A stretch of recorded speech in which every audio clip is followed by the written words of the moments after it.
Book of Habakkuk, chapter 2, verses 1 to 4. Habakkuk, chapter 2, verses 1 to 4. எல்லோரும் இதை வாசிக்கலாம். ஆபத்து புஸ்தகம் 2ஆம் அதிகாரம் வசனம் 1 தொடங்கி 4 வரை. God answers the prophet. I will stand on my guard post and station myself on the rampart, and I will keep watch to see what my God will speak to me, and how I may reply when I am reproved. Then the Lord answered me and said, record the vision and inscribe it on tablets, that the one who reads it may run. For the vision is yet for the appointed time. It hastens towards the goal, and it will not fail. Though it tarries, wait for it, for it will certainly come. It will not delay. Behold, as for the proud one, his soul is not right within him, but the righteous will live by his faith. Amen. சார்பாக தகப்பனே, இந்த வேத வசனங்களை கர்த்தர் நீங்க எங்களுக்கு ஆசீர்வதிச்சு கொடுங்க. இந்த நாளிலும் கூட நாங்கள்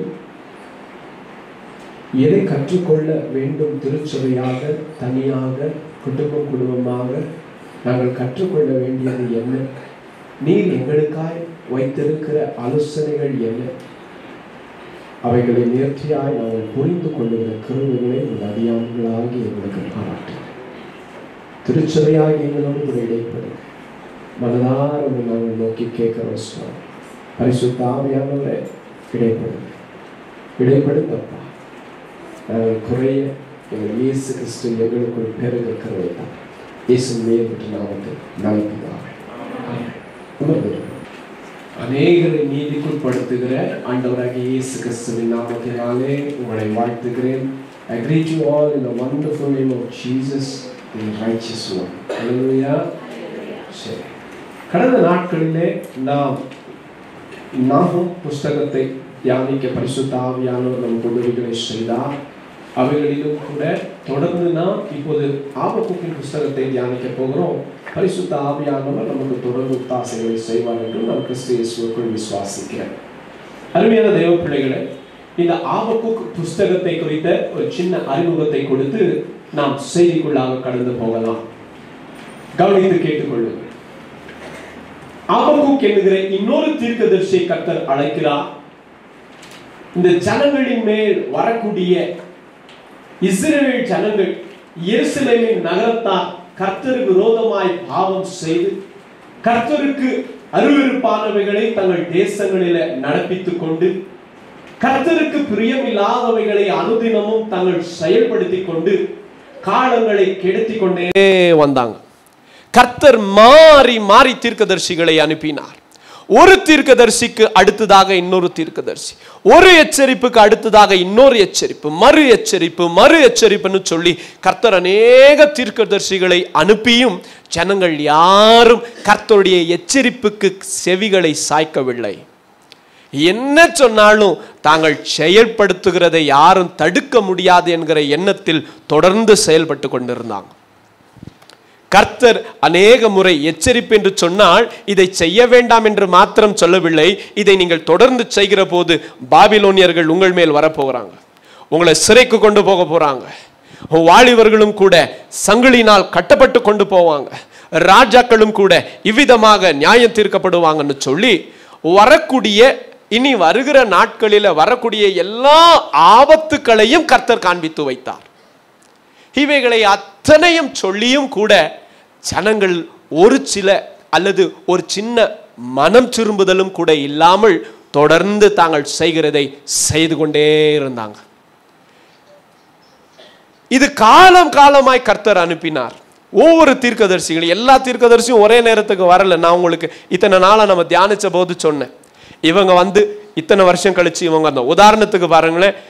இப்ப நம்ம வாசிக்கிற ஆபக்குக்கும் செப்பனியாவுக்கும் 20 வருஷம் வித்தியாசம் வரும்.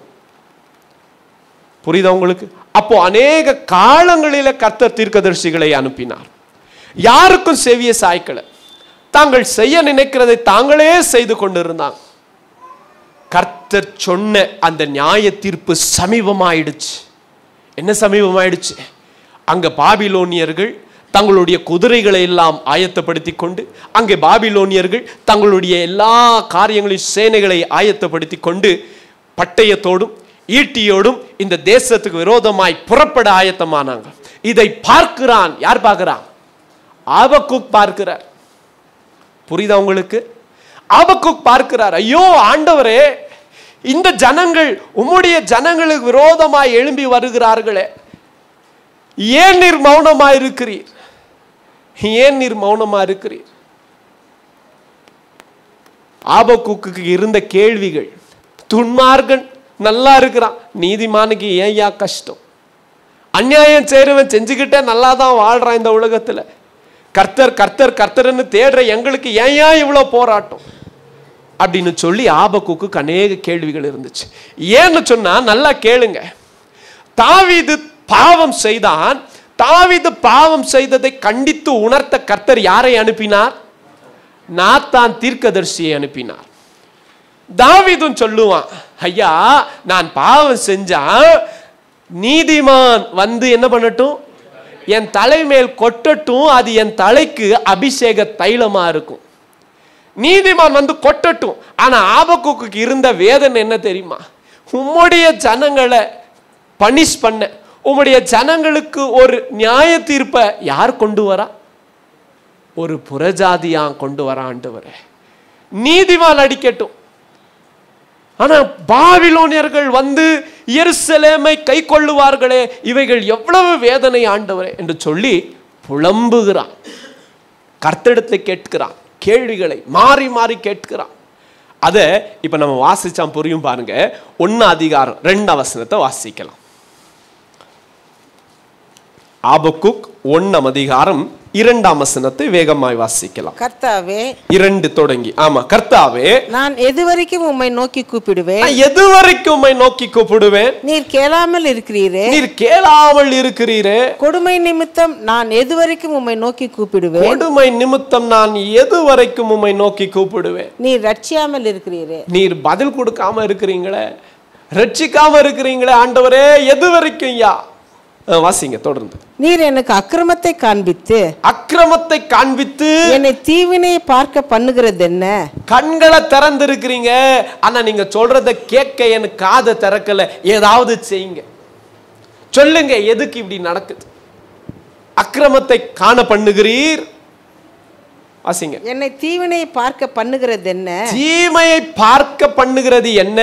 கொள்ளையும் கொடுமையும் எனக்கு எதிரே நிற்கிறது. வழக்கையும் வாதையும் எழுப்புகிறவர்கள் உண்டு.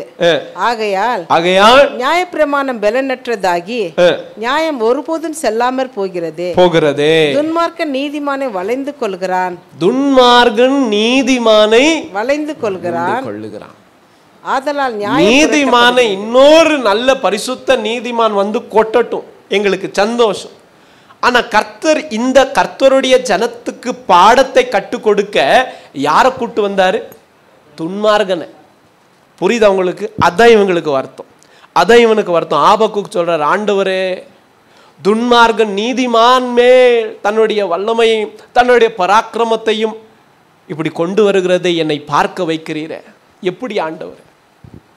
அதுக்கு 5ஆம் வசனத்துல தேவன் 5 தொடங்கி 11 வரைக்கும் கர்த்தர் பதில் கொடுப்பாரு. 5ஆம் வசனத்தை மட்டும் வாசிக்கலாம். நீங்கள் புறஜாதிகளை நோக்கி பார்த்து ஆச்சரியப்பட்டு பிரமியுங்கள். விவரிக்கப்பட்டாலும் நீங்கள் விசுவாசியாத ஒரு கிரியையை உங்கள் நாட்களில் நடப்பிப்பேன். என்ன சொல்றாரு தெரியுமா? என்ன ஆண்டவரே, என்ன ஆண்டவரே, ஒன்னும் புரியலையே. நான் ஆபக்குக்கே, நான் உனக்கு சொன்னாலும் நம்ப மாட்டீங்கப்பா, நான் சொன்னாலும் நம்ப மாட்டீங்கப்பா. தொடர்ந்து கர்த்தர் 11ஆவது வசனம் வரைக்கும் அவன் கொடுத்த எல்லா கேள்விகளுக்கும் பதில் சொல்லுவார். ஏன் ஆண்டவரே இப்படி? எது வரைக்கும் சும்மா இருப்பீங்க ஆண்டவரே? துன்மார்கன் நீதிமான் மேல் தன்னுடைய பலத்தை காட்டுகிறானே, நீதிமான் ஒடுங்கியே போகிறானே, இதை குறித்து கவலை இல்லை ஆண்டவரே?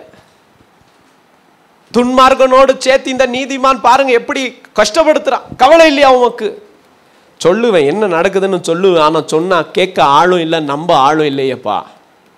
இல்லை ஆண்டவரே நீங்க சொல்லுங்க நான் கேட்கறேன்றதுனால தான் மறுபடியும் சில கேள்விகளை வைத்து 1 தொடங்கி 17 வரைக்கும் மறுபடியும் ஆபக்குக்குடைய கேள்விகள்.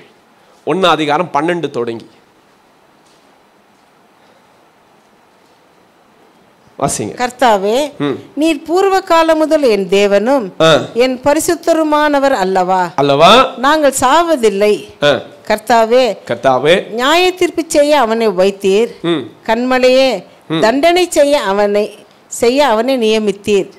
தீமையை பார்க்க மாட்டாத சுத்த கண்ணனே, அநியாயத்தை நோக்கி கொண்டிருக்க மாட்டீரே. பின்னே துரோகிகளை நீர் நோக்கி கொண்டிருக்கிறது என்ன? துன்மார்க்கன் தன்னை பார்க்கிலும் நீதிமானை விழுங்கும் போது நீர் மௌனமா இருக்கிறது என்ன? பார்த்துட்டே இருக்கிறது என்ன? சும்மாவே இருக்கிறது என்ன ஆண்டவரே என்று கேட்கிறான். நல்லா கவனிங்க, ஆபக்குக் தனக்காக மட்டும் அழல, கர்த்தருடைய தேசத்துக்காக அழுகிறான். கர்த்தருடைய வாக்குத்தத்தம் பண்ணப்பட்ட, கர்த்தருடைய சித்தங்கள் நிறைவேற வேண்டிய கர்த்தருடைய நகரமாகிய எருசலேமை குறித்து கவலைப்படுகிறான். அந்த ஜனங்களை குறித்து கவலைப்படுகிறான். என்ன நடந்துச்சு? கடைசியா கர்த்தர் சொல்றார், இப்போ 2 அதிகாரம். இவனுக்கு இன்னும் அநேக கேள்விகள். எது வரைக்கும் ஆண்டவரே? துன்மார்கன் நீதிமான் மேல் பலத்தை காண்பிக்கிறானே, துன்மார்கன் நீதிமானை ஒடுக்குகிறானே, துன்மார்கன் நீதிமானை வளைந்து கொள்ளுகிறானே, துன்மார்கன் நீதிமான் மேல் தன்னுடைய பலத்தை காண்பிக்கிறானே. நீதிமான் எது வரைக்கும் பொறுமையா இருக்க வேண்டும்? நீதிமான் இப்படி ஒடுக்கப்படுகிறதை பார்க்கிறீரே, எது வரைக்கும் சும்மா இருப்பீங்க? நீதிமான் இப்படி துன்மார்கரால் கஷ்டப்படுத்தப்படுகிறாங்களே, இதை எது வரைக்கும் கேட்டுக்கிட்டே இருப்பீங்க? உதவி ஒன்றும் செய்ய மாட்டீங்களா? அப்படிங்கிற எல்லா கேள்விகளையும் கேட்டு, இப்படி கேள்விகள் உங்களுக்கு இருக்கா இன்னைக்கு? இல்லை, நான் கேள்வி கேட்குறேன்னு சொல்லலை, உங்களுக்கு கேள்வி இருக்கான்னு கேட்குறேன். சில நேரங்களில் கேள்வி வருது இல்லையா? இல்லை ஆண்டவரே, இப்படி செய்கிறாங்களே, எப்படி இவங்க இப்படி செய்ய முடியுது? சபைக்கு வராங்க, வசனத்தை கேட்குறாங்க, இப்படி வாழ முடியுது இவங்களால? இத்தனை சத்தியத்திற்கும் அவங்களுக்கு செவி இல்லையா? இது எனக்கு வர கேள்விங்க. நீங்கள் ஏன் மண்டையாட்டுறீங்கன்னு எனக்கு தெரியல. நமக்கு என்ன கேள்விகள் எல்லாம் வரும் பொதுவா? இல்லை, நாங்கள் நல்லது தானே சொன்னோம், ஏன் பகைக்கிறாங்க? நாங்கள் வசனத்தின் படித்தானே சொன்னோம், ஏன் அவங்க எங்களுக்கு விரோதமாக வராங்க?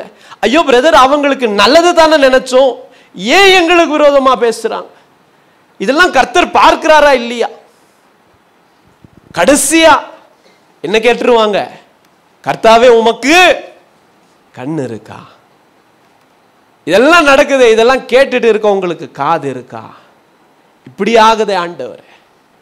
அருமையான தேவ பிள்ளைகளே, ஆபக்குக்கு அநேக கேள்விகளோடு கூட அவன் சொல்லுகிறான் 2 அதிகாரம் 1 வசனத்துல, நான் கேள்விகள் எல்லாம் கேட்டுட்டேன், இப்போ என்ன பண்ண போறேன்? நான் போய் 2 அதிகாரம் 1 வசனம் வாசிங்க. நான் என் காவலிலே தரித்து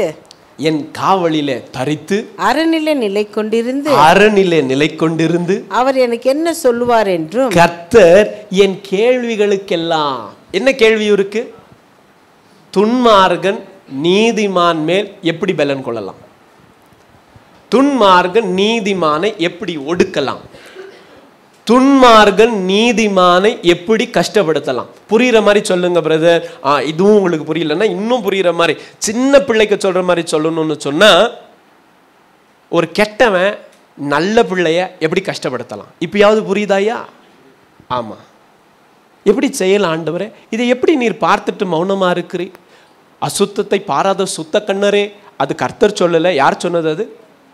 அப்படின்னு ஆபக்குக் சொன்னது. புரியுதா உங்களுக்கு? ஆனா கர்த்தர் வசனம் என்ன சொல்லுது தெரியுமா? அவருடைய கண்கள் பூமி எங்கும் உள்ளாவது. நாம செய்யற எல்லாமே கர்த்தர் பார்த்துட்டு தான் இருக்கிறார். நாம செய்யற எல்லாமே கர்த்தர் சொல்லுமா சுனிதா, என்ன பண்றாரு கர்த்தர்? நம்ம பண்ற எல்லாமே பார்த்துட்டு தான் இருக்கிறார், எல்லாமே பார்க்கிறார். He just sees everything and he has his own time to bring it to light and to talk about it.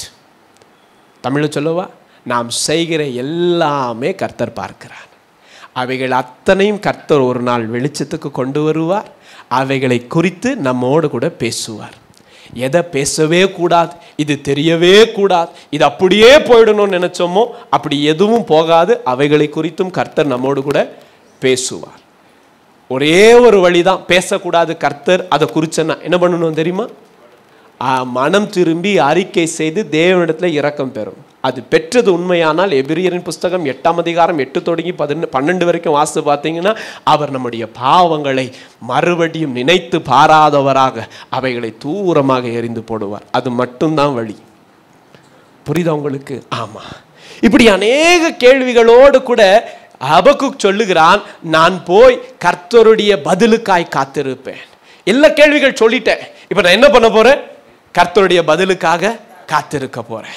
கர்த்தர் என்ன சொல்ல போகிறார் நான் பார்க்கிறேன் அப்படின்னு சொல்லி வாஞ்சையோடு எதிர்பார்ப்போடு, சற்று என்ன சொல்லலாம், கோபம்னு சொல்லக்கூடாது, ஃப்ரஸ்ட்ரேஷன் சொல்லலாம், சற்று அப்படிப்பட்ட எண்ணங்களோடு கூட உட்கார்ந்து காத்திருக்கிறான். என்ன சொல்ல போறார் தேவன், என்னதான் பதில் வச்சிருக்கிறார் கர்த்தர் அப்படின்னு சொல்லி காத்திருக்கிறான். யோனா அங்க உட்காந்துட்டு இருந்தாரே, என்னதான் நடக்குது பார்ப்போம் அப்படின்னுட்டுன்னு. அந்த போல இங்கே ஆபக்குக் கர்த்தர் என்னதான் சொல்ல போறார் பார்க்கலான்னு உட்கார்ந்து இருக்கிறார். கர்த்தர் ஆபக்குக்கு சொன்ன பதில தான் இன்னைக்கு நாம தியானிக்க போகிறோம். வாசிக்கலாம். ஆபக்குக்கின் புஸ்தகம் 2ஆம் அதிகாரம் 2 தொடங்கி வாசிக்கலாம். அப்பொழுது கர்த்தர் எனக்கு பிரதியுத்தரமாக, அப்பொழுது காத்திருந்த ஆபக்குக்கு, உங்களுக்கு என்ன கேள்விகள் இருந்தாலும் என்ன பண்ணலாம் தெரியுமா? இதை வாசிக்கிற நாம என்ன கத்துக்கிடலாம் தெரியுமா? கேள்விகள் இருந்தா கர்த்தரை கேட்கலாம். எங்க தேடலாம்? வசனத்துல தேடலாம். கர்த்தர் அழகா அவங்களோட பேசுவார். சரி, வாசிக்கலாம். கர்த்தர் காத்திருந்த கேள்விகளை கேட்டு ஆபக்குக் கர்த்தருக்காய் காத்திருந்த போது கர்த்தர் ஆபக்குக்கு கிட்ட என்ன சொன்னாரு? வாசிக்கலாம். கர்த்தர் எனக்கு பிரதியுத்தரமாக, ஆபக்குக்குடைய கேள்வி என்னன்னு தெரிஞ்சிச்சா உங்களுக்கு? என்ன கேள்வி? ஆபக்குக் என்கிற ஒரு தீர்க்கதரிசி கர்த்தரை பார்த்து சில கேள்விகள் கேட்கிறார். என்ன கேள்வி கேட்டாரு? ஆண்டவரே, உம்முடைய ஜனங்களை எப்படி ஒரு புறஜாதியா கஷ்டப்படுத்தலாம்? உம்முடைய ஜனங்களை எப்படி ஒரு துன்மார்கன் வந்து இவங்களை வேதனைப்படுத்தலாம்? எப்படி ஆண்டவரை இன்னொருத்த வந்து எங்களை வேதனைப்படுத்தலாம்? நாங்க உம்முடைய பிள்ளைகள் தானே அப்படிங்கிற எண்ணம், அப்படிங்கிற வேதனை. அதுக்கு கர்த்தர் இதுக்கு என்ன பதில் சொல்வீங்கன்னு சொல்லி காத்திருக்கிறார். அதுக்கு கர்த்தர் கொடுக்கிற பதில் பாருங்க. இப்போ வாசிக்கலாம். ஆபக்குக் 2ஆம் அதிகாரம் 2ஆம் வசனம் தொடங்கி. அப்பொழுது கர்த்தர் எனக்கு பிரதியுத்தரமாக, அப்பொழுது கர்த்தர் ஆபக்குக்காகிய என்னுடைய கேள்விகளுக்கு பிரதியுத்தரமாக, நீ தரிசனத்தை எழுதி, ஆபக்குக்கே நான் உனக்கு காட்டுகிற தரிசனத்தை எழுதி அதை கடந்தோடுகிறவன் வாசிக்கும்படி. எல்லாரும் ஓடுவாங்க இப்போ தேசத்துல. எதுக்கு? எதுக்கு? பாபிலோனிய வந்துட்டு இருக்கிறான்பா. இப்ப என்ன பண்ணுவீங்க? சத்தம் கேட்ட உடனே என்ன பண்ணு? மலைக்கு ஓடு. இப்ப எல்லாரும் வருவாங்க. உண்மையா இருக்கிறவன், உண்மையா இல்லாதவன், கர்த்தருக்கு இத்தனை நாள் கீழ்ப்படிஞ்சவன், கீழ்ப்படியாதவன் எல்லாரும் எருசலேமுக்குள்ளதான் இருக்கிறாங்க. எல்லாரும் பிடிக்கத்தான் யார் வரா? பாபிலோனியவன் வரான். தன்னுடைய ஜீவனையும் சுதந்திரத்தையும் குடும்பத்தையும் பிள்ளைகளையும் காப்பாற்ற வேணும், தப்பிச்சுக்கணும்னு சொல்லி ஓட நினைக்கிறாங்க. ஆபக்குக்கு கர்த்தர் சொல்றார், ஆபக்குக்கே ஒன்னு செய். என்ன பண்ணணும் ஆண்டவரே? இன்னைக்கு சொல்லணும் அப்படின்னு தான் இன்னைக்கு எப்படி சொல்லியிருப்பார் தெரியுமா கர்த்தர் ஆபக்குக்கு? தம்பி வீடியோ போடா, இல்ல ஒரு பெருசா ஹோர்டிங் எழுதி போடுப்பாங்க, பேனர். என்ன எழுதுன ஆண்டவரே பேனர்ல? வாசிங்க. ஏன்னா எல்லாரும் ஓடுவாங்க. ஓடுற நேரத்தில் இதை பார்த்த உடனே தெரிஞ்சுக்கிற மாதிரி பெருசா எழுதி இருப்பான். என்ன எழுதணும் ஆண்டவரே?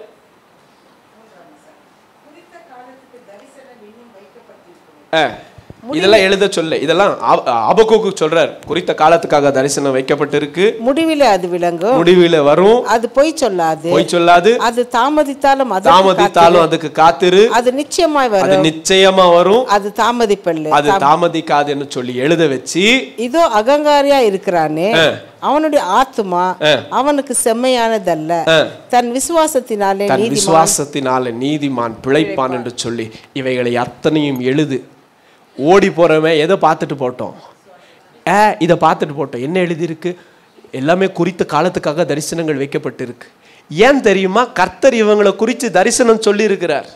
மீகாவை கொண்டு என்ன சொன்னாரு?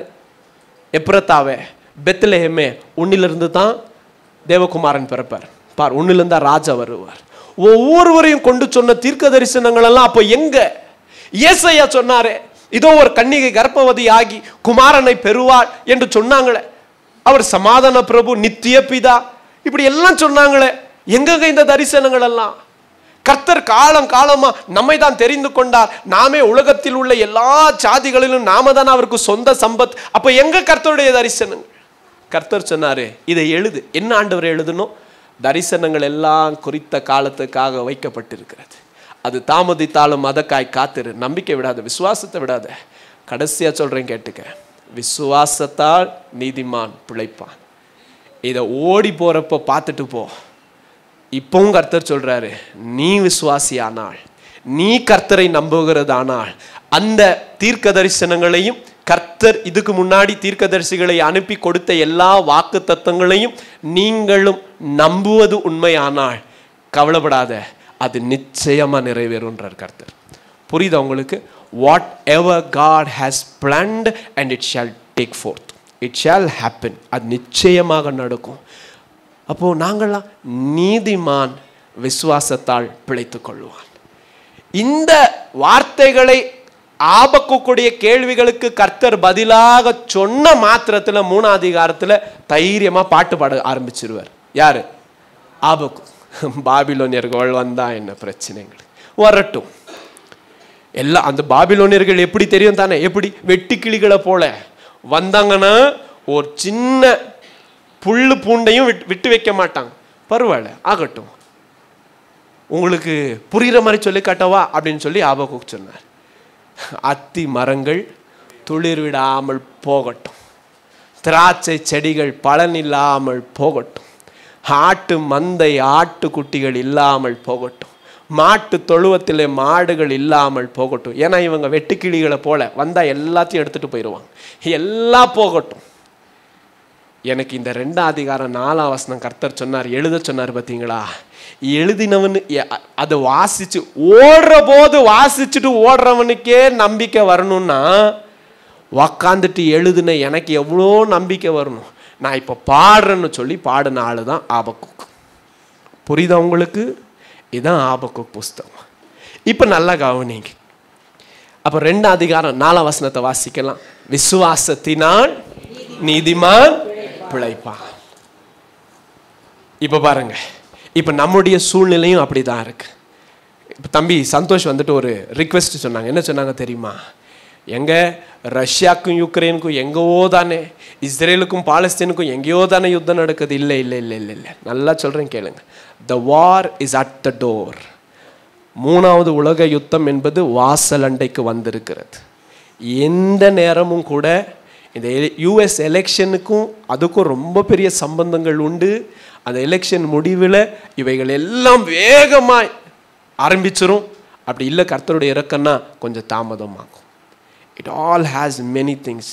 அநேக தேசங்கள் விரோதமாக, ஒரு தேசத்துக்கு விரோதமாக இன்னொரு தேசம் அப்படியே காத்திருக்கு. எந்த நேரமும் யுத்தம் ஆரம்பிக்கலாம்.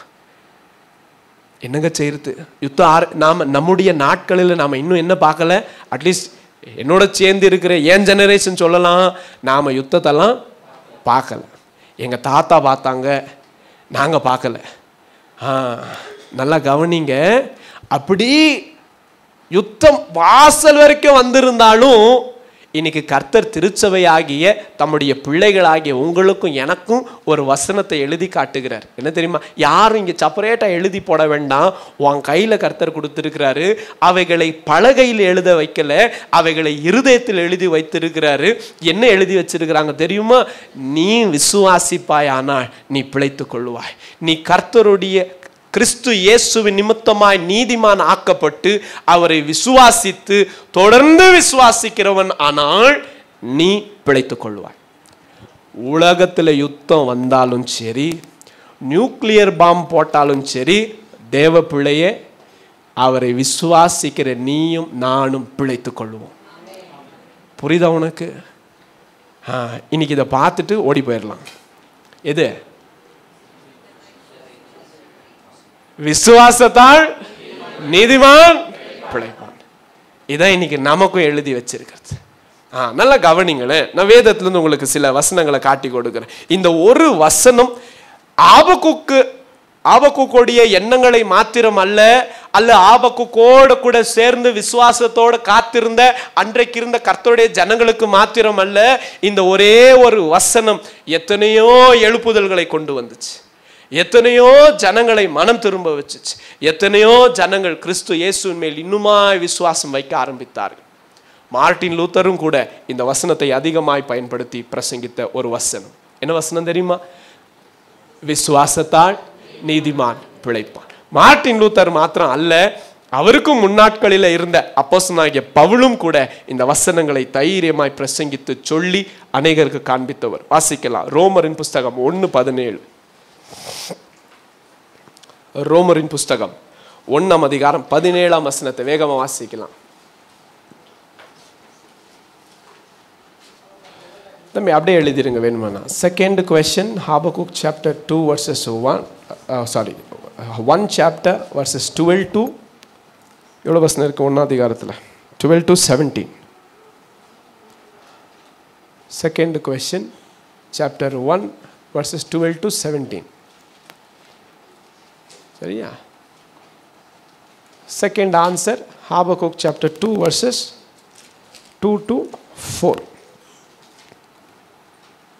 5 அந்த என்ன இருக்கும் தெரியுமா? ஆபக்குக்கு இப்போ தீர்க்க தரிசனம் சொல்லுவார். யாருக்குது?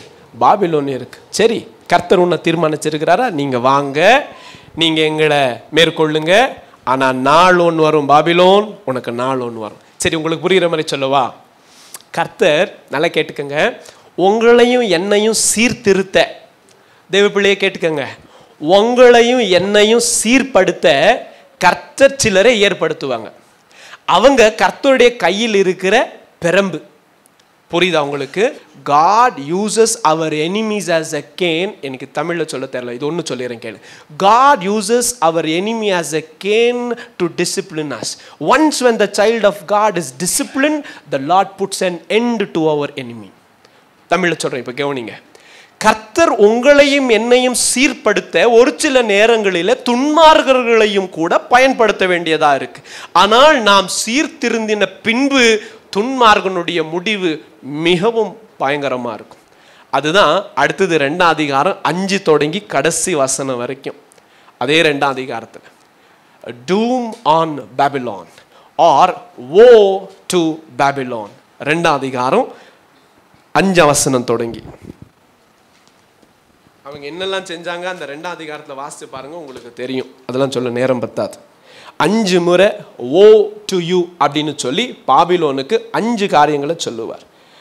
1 6ஆம் வசனத்தில் ஒரு முறை இருக்கும், 9ஆம் வசனத்தில் ஒரு முறை இருக்கும், 12ஆம் வசனத்தில் ஒரு முறை இருக்கும், 15ஆம் வசனத்தில் ஒரு முறை இருக்கும், 19ஆம் வசனத்தில் ஒரு முறை இருக்கும். பாபிலோனியர்களுக்கு ஐயோ என்று சொல்லி 5 முறை ஆபக்குக் சொல்லுவார். கடைசியா 3ஆவது அதிகாரத்துல தான் சந்தோஷமா பாட்டு பாடுவார். புரியுதா உங்களுக்கு? இதுதான் ஆபக்குக்குடைய 3 அதிகாரங்களுடைய புஸ்தகம். இப்ப நாம செய்திக்கு போகலாம். இன்னைக்கு நமக்கும் அதே பதில் தான். என்ன? விசுவாசத்தால் நீதிமான் பிழைப்பான். எத்தனை நீதிமான் வந்திருக்கிறீங்க? கைகளை உயர்த்தி ஒரு அல்லேலூயா சொல்லுங்க. ஓ நீதிமான்கள், கர்த்தருக்கு ஸ்தோத்திரம். ரோமர் 3:10-11 வாசிக்காதவர்கள் கர்த்தருக்கு ஸ்தோத்திரம். நீங்கள் சொல்லணும், இல்லை இல்லை நாங்கள் ரோமர் 5 வாசித்த ஆட்கள், கர்த்தருக்கு ஸ்தோத்திரம். என்னைக்கு அப்படி வருவீங்க நீங்கள்? அன்னைக்கு தான் உண்மைக்கு சந்தோஷம். இப்போ இருக்க நீங்கள் பேசுகிற அந்த ரோமர் 3:5 எங்களுக்கு புரியல பிரதர். சரி, ரைட், கவனிங்க. வேதாகமத்தில் நீதிமான் விசுவாசத்தால் பிழைத்து கொள்வான் என்று சொல்லி கர்த்தர் அப்படிப்பட்ட சூழ்நிலைகளிலும் கூட ஒரு நியாய தீர்ப்பை தேசத்துக்கு விரோதமாய் கொண்டு வருகிற போதும் கூட தம்முடைய பிள்ளைகளுக்கு நம்பிக்கை கொடுக்கிறார். நீ கவலைப்படாதப்பா, உலகமே 2ஆனாலும் சரி. இன்னும் புரியுற மாதிரி சொல்லட்டுமா?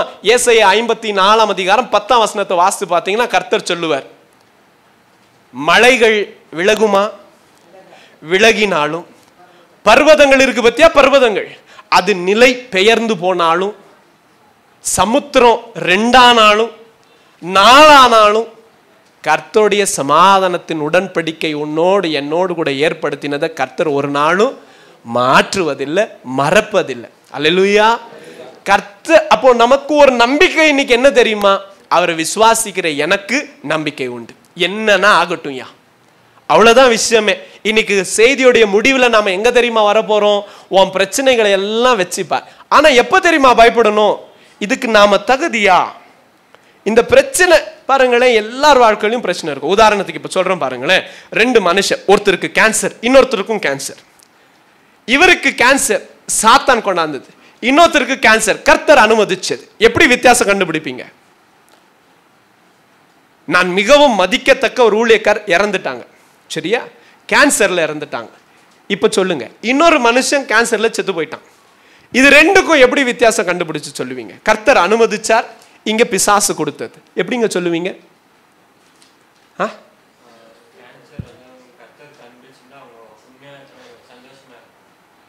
நான் சொல்லவா, இந்த கேன்சருக்கும் கர்த்தருக்கும் அந்த தேவ மனுஷனுக்கும் மத்தியில ஒன்றும் செய்யாது. புரியுதா உங்களுக்கு? Absolutely, the cancer can do nothing in the relationship between God and that man. இங்க பிசாசு கொண்டு வந்தான் தெரியுமா? இது என்ன தெரியுமா செய்யும்? கர்த்தரை தூசிக்க வைக்கும், எல்லாரையும் தள்ளும், எதுவும் வேண்டான்னு சொல்லி கடைசியா சாவும். புரியுதா உங்களுக்கு? 2 பேருக்கும் வழி இருக்குமா? 2 பேருக்கும் வழி இருக்கும். But this pain will take him much closer to God. It will not take him away from God. ஆமா, இப்போ இப்போ ஏதாவது பிரச்சனை, எந்த பிரச்சனை இருந்தாலும் கவலைப்படாதீங்க. விசுவாசத்தால் நீதிமான் பிழைப்பான், நீதிமான் பிழைப்பான். நான் முதல்ல கேட்பேன், வந்த பிரச்சனை எதனால? எதனால வந்திருக்கு உனக்கு பிரச்சனை? செஞ்ச அநியாயம். அப்படி பிரதர், மனம் திரும்பு. வேகமா ஓடுற நேரத்தை இதை பார்த்துக்கிட்டு ஏமாந்து போய் குழிக்குள்ள விழுந்துராத. மனம் திரும்பு. எதுக்கு வந்திருக்குங்க இது? அது எங்களுடைய பழைய நாட்களுடைய பாவங்கள்.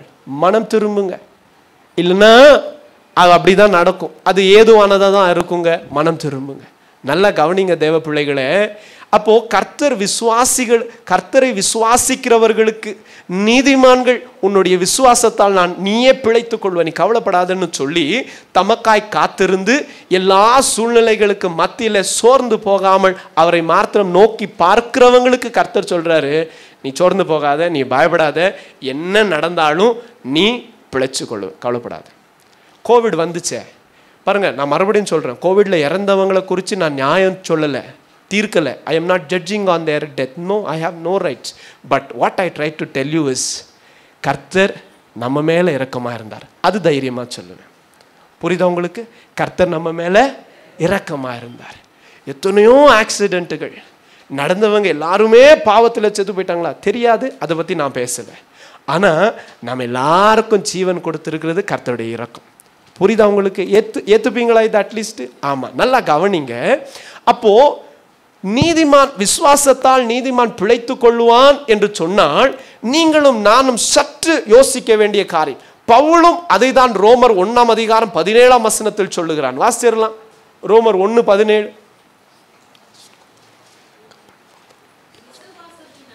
விசுவாசத்தினாலே நீதிமான் பிழைப்பான் என்று எழுதியிருக்கிறபடியே. பாருங்க, அந்த வசனத்தை தான் அஸ்திவாரமாய் கொண்டு பிரசங்கித்தார்கள் அநேகர்.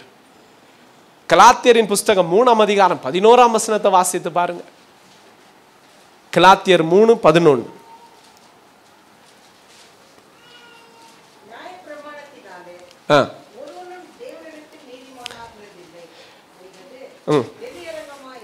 நியாய பிரமாணத்தினால் ஒருவனும் தேவனுக்கு நீதிமானாகுவதில்லை என்று எழுதியிருக்கிறது, வெளியரங்கமா இருக்கிறது. ஏனெனில் விசுவாசத்தினால் தான் நீதிமான் பிழைக்கிறான். அடுத்த வசனத்தை வாசிக்கலாம். எபிரியர் 10:38. விசுவாசத்தினாலே நீதிமான் பிழைப்பான், விசுவாசத்தால் நீதிமான் பிழைப்பான். பின்வாங்கி போவானால் ஆனால் அவன் மேல் என் ஆத்துமா பிரியமா இருப்பதில்லை. விசுவாசத்தினால் நீதிமான் பிழைப்பான். விசுவாசிக்கிறவன் ஒரு நாள் விசுவாசிச்சவன் அல்ல. இங்க என்ன எழுதியிருக்கு? எபிரியர் 10:38 என்ன எழுதியிருக்கு தெரியுமா? விசுவாசிக்கிறவன் விசுவாசிக்கிட்டே இருக்கிறவன் அவன் பிழைச்சுப்பான். பக்கத்தில் இருக்கிறவங்களை கைப்பிடிச்சு கேளுங்க. இப்போ உங்களுக்கு புரிஞ்சிடும். பக்கத்தில் இருக்கிறவங்களை கைப்பிடிங்க, நல்ல கண்ணை திறந்து சொல்றதை கேட்கணும். இப்போ பக்கத்தில் இருக்கிறவங்க கையை பிடிச்சி கேளுங்க, விசுவாசிச்சிங்களா? பதில் சொல்லுங்க. விசுவாசிச்சுட்டு இருக்கிறீங்களா? நீங்க தொடர்ந்து விசுவாசிச்சா பிழைச்சிங்க. இல்ல கர்த்தர் நம்மை குறித்து சந்தோஷப்பட மாட்டார். புரியுதா உங்களுக்கு? ஆமா. விசுவாசித்தோம், விசுவாசிக்கிறோம், விசுவாசிக்கணும். அதுக்கு தான் வசனம் நமக்கு ஆதி தொடங்கி சொல்லுது, முடிவு பரியந்தமும் விசுவாசத்தில் நிலைத்திருக்கிறவன் ரட்சிக்கப்படுவான். ஆனா சுத்தமா வேதத்தின்படி நான் சொல்லுவேன், ஏற்றுக்கொள்ள கூடாதது என்ன தெரியுமா? ஒரு முறை விசுவாசிச்சுட்டா போதும், எங்க போயிருவ? பரலோக கர்த்தர் சொந்தமாயிருவ. யாரையா சொன்னா? இல்லையா? அப்ப ஏன் இயேசு கிறிஸ்து மத்தேயு 24:13 சொல்லணும், முடிவு பரியந்தமும் நிலைத்திருக்கிறவன் ரட்சிக்கப்படுவான்? ஏன் சொல்லணும்? விசுவாசத்தை ஓட்டத்தை தொடங்கிட்டப்பா, முடிவு வரைக்கும் நடத்தப்படணும். ஏன் சொல்லணும்? ஏன் இதெல்லாம் சொல்லணும்? விசுவாசிகளா அழைக்கப்பட்டிருக்கிறோம், விசுவாசத்துல நிலைத்திருக்கணும். விசுவாசத்துல தொடங்கின நாம விசுவாசத்துல முடிக்கணும். அவர்களுக்கு தைரியமா சொல்லலாம், நீ பிழைத்துக் கொள்ளுவாய். புரியுதா உங்களுக்கு? ஆமா. நல்லா கவனிங்க. தேவன் நீதிமான்களை ஒருபோதும் அவர் வெட்கப்படுத்த விட்டதே இல்லை. வேதாகமத்திலும் சரி, இந்த நாட்களில் நம்முடைய வாழ்க்கையிலும் சரி. புரியுதா உங்களுக்கு? நீதிமான்களை ஒருபோதும் கர்த்தர் மறந்ததும் இல்லை. ஏன் அவ்வளவு? வசனம் சொல்லுது, நீதிமானை நிமித்தமாய் அவன் சந்ததி கூட அப்பத்துக்கு அலைந்து திரிய விடுகிறது இல்லை. ரட்சிப்பு அவன் கேட்டா கொடுப்பார். ஆனா என்ன இருக்காது உனக்கு? சாப்பாட்டுக்கு தண்ணிக்கு அலைய மாட்டேன். ஏன் தெரியுமா? உன்னுடைய முற்பிதா, இப்ப உதாரணத்துக்கு என் பிள்ளை, அவன் பிள்ளை, அவன் பிள்ளை 10வது தலைமுறை வந்துச்சுன்னு வச்சுப்போம். இப்ப அந்த 10வது தலைமுறைக்கும் நான் கடைசி முட்டம் கர்த்தருக்கு உண்மையா இருந்து அவருக்குள்ள நித்திரை அடைவேன். ஆனால் அந்த 10வது தலைமுறை பிள்ளைக்கும் என் அப்பா சோறு போடுவார். புரியுதா உனக்கு? ரட்சிக்க பண்ணுவாரா பிரதர்? அவன் கேட்டா ரட்சிக்கவும் பண்ணுவார். புரியுதா உங்களுக்கு? ஆமா. நீதிமான்கள் மேல் கர்த்தர் அவ்வளவு கரிசனம் உள்ளவர். பயப்படாத, உன்னையும் என்னையும் பிழைக்க செய்ய நம் தேவன் உண்டு. புரியுதா உங்களுக்கு? நீதிமான்களை குறித்து ஒருபோதும் கவலை அற்றவர் அவர் அல்ல. எல்லா நேரமும் நீதிமான்களை குறித்து கவலை உள்ளவர். ஆபக்கூக்கு சொல்றார், என்ன சொல்றாரு? ஆண்டவரே, துன்மார்கன் வந்து நீதிமான அடிச்சு போடுவானே, இதை குறித்து கவலை இல்லையா? கர்த்தர் சொன்னார், எப்பா, உன்னை விட நீதிமான்களை குறித்து அக்கறை எனக்கு அதிகமா இருக்குப்பா, நீ கவலைப்படாத. புரியுதா உங்களுக்கு? உதாரணத்துக்கு இதை நல்லா தெரிஞ்சுக்க வேகமாய் ஒரு பகுதியிலிருந்து நான் காட்டி கொடுக்கிறேன். 2 பேதுரு புஸ்தகம் 2ஆம் அதிகாரம் 4ஆம் வசனம் தொடங்கி வாசிக்கலாம். கர்த்தர் நீதிமானை மறக்குகிறவர் அல்ல. புரியுதா உங்களுக்கு? கர்த்தர் நீதிமானை மறக்கிறவர் அல்ல. வாசிக்கலாம். 2 பேதுரு புஸ்தகம் 2ஆம் அதிகாரம் 4ஆம் வசனம் தொடங்கி. பாவம் செய்த தூதர்களை தேவன் தப்ப விடாமல் அந்தகார சங்கிலியினாலே கட்டி நரகத்துல தள்ளி நியாய தீர்ப்புக்கு வைக்கப்பட்டவர்களாக ஒப்பு கொடுத்து பூர்வ உலகத்தையும் தப்ப விடாமல். நல்ல கவனிங்க, இங்க இருந்து நம்ம வாசிப்போம். பூர்வ உலகம் பாவம் செய்த போது, பூர்வ உலகம்னா எது? நோவாவின் நாட்களில் இருந்த உலகம். எல்லாரும் பாவம் செஞ்சாங்க. ஆதியாகமத்தின் புஸ்தகம் 6ஆம் அதிகாரம் 5ஆம் வசனத்தை வேகமா வாசிக்கலாம். Book of Genesis chapter 6 verses 5.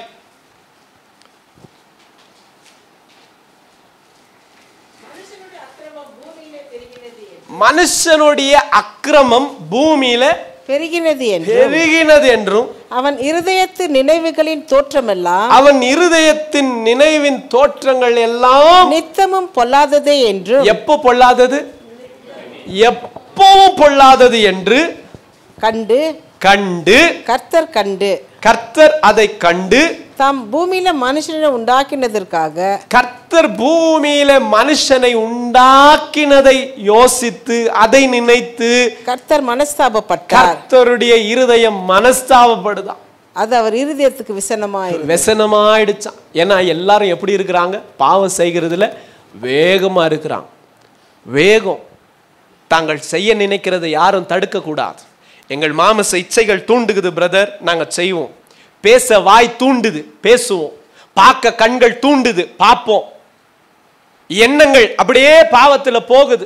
வேண்டான்னு தடுக்கலாம். இல்ல இல்ல நல்லா இருக்கு, கூடவே போவோம். மற்றவர்களை குறித்து தெரியுமா தெரியாதா, தெரியாம பேசாதீங்க, பரவாயில்ல, யாரோ சொன்னாங்க நான் பேசுவேன். எல்லாமே பிசாசினால் உண்டாகுகிற காரியங்கள். இதெல்லாமே செஞ்சுட்டு ஜனங்க தங்களுக்கு பிரியமா வாழ்ந்துட்டு இருந்தாங்க. கர்த்தர் அவங்கள பார்த்து என்ன தெரியுமா சொன்னாரு? ஏன் தான் இவனை உண்டாக்கணும். ஒரு அம்மா சொல்லி கேட்டேன் நான், தாம் பெத்த பிள்ளைய பார்த்து, ஏன் தான் இவனை பெத்தனும் பிரதர் அப்படின்னாங்க. எப்போ சொல்லுவாங்க அப்படி? எப்போ சொல்லுவாங்க அப்படி?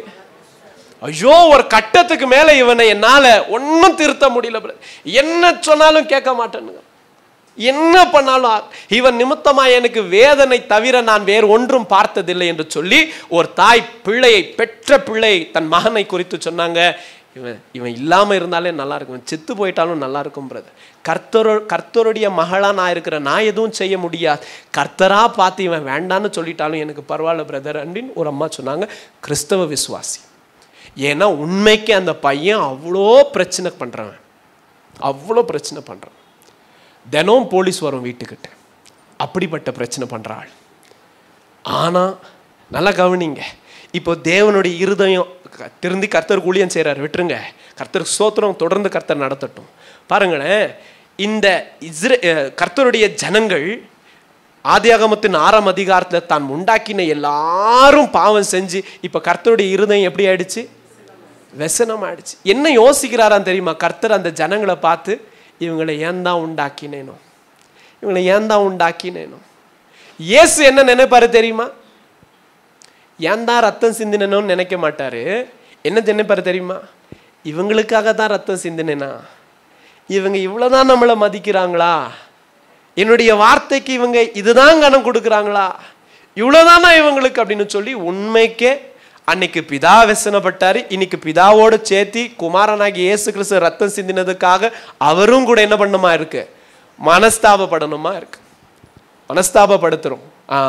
நல்லா கவனிங்க, இவ்வளோ பேர் பாவம் செஞ்சுக்கிட்டு வேகமா இருக்கிற நாட்கள், கர்த்தர் ஒரு தீர்மானம் பண்ணிட்டார். என்ன பண்ணிட்டாரு? வாசிக்கலாம் தொடர்ந்து. அதே ஆதியாகமத்தின் புஸ்தகம் 6ஆம் அதிகாரம், எங்க நிறுத்தினீங்களோ அங்கிருந்து வாசிங்க. 7ஆம் வசனம். அப்பொழுது கர்த்தர், எப்போ ஜனங்க எல்லாரும் பாவம் செஞ்சு எல்லாரும் தங்களுக்கு பிரியமானதை நடப்பித்துக் கொண்டு கர்த்தரை குறித்த ஒரு சின்ன கவலையோ பயமோ அன்போ எதுவும் இல்லை. அப்பொழுது கர்த்தர் நான் சிருஷ்டித்த மனுஷனை பூமியின் மேல் வைக்காமல் மனுஷன் முதல் கொண்டு மிருகங்கள் ஊரும் பிராணிகள் ஆகாயத்து பறவைகள் முதல் கொண்டு உண்டாயிருக்கிறவைகளை நிக்கிரகம் பண்ணுவேன், எல்லாத்தையும் அழிச்சு போட்டுருவேன் அப்படின்ட்டார் தேவன். நான் அவர்களை உண்டாக்கினது எனக்கு மனஸ்தாபமா இருக்கிறது. எனக்கு தேவனே சொல்லிட்டார், நான் உண்டாக்கினது எனக்கு மனஸ்தாபமா இருக்கு. கர்த்தர் தீர்மானிச்சிட்டார். இப்ப கவனிங்க, என்ன தீர்மானிச்சிட்டார் கர்த்தர்? எல்லாவற்றையும் நிர்கிரகம் பண்ணி போட்டுருவோம், எல்லாத்தையும் அழிச்சிருவோம், எல்லாத்தையும் முடிவுக்கு கொண்டு வந்துருவோம் அப்படின்னு சொல்லி கர்த்தர் தீர்மானிச்சிட்டார். அப்படி தீர்மானித்த போது அதே ஆதியாகமத்தின் புஸ்தகம் 6ஆம் அதிகாரம் வாசிங்க 8ஆம் வசனத்தை. நோவாவுக்கு கர்த்தருடைய கண்களில் அப்படி எல்லாத்தையும் நிர்கிரகம் பண்ணலாம்னு சொல்லி கர்த்தர் அடி பார்த்தா யார் இருக்கிறா? ஒரே ஒரு நோவா இருக்கிறார். கர்த்தருக்கு பயந்து உண்மையா இருந்து ஜீவிக்கிற மனுஷன். நோவாவுக்காக பரிந்து பேசவும் யாரும் இல்லை. நல்லா கேட்டுக்கங்க, God is always a God. சரி, வேகமா உங்களுக்கு புரியறதுக்காக இங்கவே சொல்றேன், அப்புறமா சரி பார்க்கலாம், சரியா? அப்போ நோவா கர்த்தருடைய கண்களில் கிருபை பெற்றான், அவன் நீதிமான் என்று அடுத்த வசனத்துல வாசிக்கிறோம். அவன் நீதிமானா இருந்ததினால ஆபக்கூக் எழுதி போட இல்லைங்க. என்னன்னு எழுதி போட இல்லை?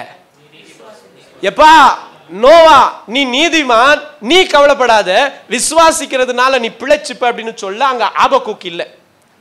ஆனா கர்த்தர் உண்மை உள்ளவர், நீதிமானை தம் விசுவாசத்தினால் பிழைக்க செய்ய போதுமானவர். என்ன சொன்னார் தெரியுமா? நோவா, சொல்லுங்க ஆண்டவரே, ஒரு பேழையை உண்டு பண்ண. அவர் உண்டாக்க எத்தனை வருஷம் ஆச்சு? ஒரு சிலர் சொல்றாங்க 60 வருஷம் ஆச்சு, ஒரு சிலர் சொல்றாங்க 40 வருஷம் ஆச்சு, ஒரு சிலர் சொல்றாங்க 120 வருஷம் ஆச்சு. எப்படி இருந்தாலும் சரி, இத்தனை வருஷம் ஆச்சு. நல்லா கவனிங்க. ஆனா 6ஆம் அதிகாரம் 7ஆம் வசனத்துல என்ன தீர்மானிச்சிட்டாரு? நிர்கிரகம் பண்ணணும்னு தீர்மானிச்சியாச்சு. ஆனா அழிக்கலான உள்ள யாரு இருக்கிறா? ஒரே ஒரு நீதிமான் இருக்கிறான். ஒரே ஒரு நீதிமான். எல்லாத்தையும் அழிச்சிடலான்னு பார்த்தா ஒரு நீதிமான் இருக்கிறான். சரி சரி நோவா, நீ என்ன பண்ணு, ஒரு பெரிய பேழையை கட்டுப்பா. அந்த பேழைக்குள்ள நீயும் உன் மனைவியும் உன்னுடைய 3 குமாரர்களும் அவர்களுடைய மனைவிகளும் 8 பேருமா சேர்ந்து உள்ள போயிருங்கப்பா. சரிங்க ஆண்டவரே. இது உண்டாக்க எத்தனை நாள் ஆகுது? கர்த்தர் இவங்க எல்லாம் செய்யற பாவங்களை பார்த்துட்டு சும்மா இருக்கிறார். நீ நீ நீ கட்டுப்பா, பேழை கட்டு. சரிங்க ஆண்டவரே. உள்ளும் புறமும் கீழ்பூச்சு. சரிங்க ஆண்டவரே. Water proof, league proof ready ஆயிடுச்சு. சரிங்க ஆண்டவர். இப்போ சொல்றார், எல்லாத்தையும் உள்ள போ. உள்ள போயாச்சு, கதவை அடைச்சாச்சு. இதெல்லாம் தெரியும், இது என்னுடைய செய்தி இல்லை, நல்லா கவனி. கதவை அடைச்சாச்சு. இவன் பேழையை கட்ட பல ஆண்டுகள் ஆச்சு. கர்த்தர் மௌனமாய் காத்திருந்தார். இரவும் பகலும் 40 நாள் தண்ணீர் ஜலப்பிரளயம் வர ஆரம்பிச்சிருச்சு. மழை பெய்ய ஆரம்பிச்சிருச்சு. பூமியின் ஊற்று கண்கள் எல்லாம் திறந்துருச்சு.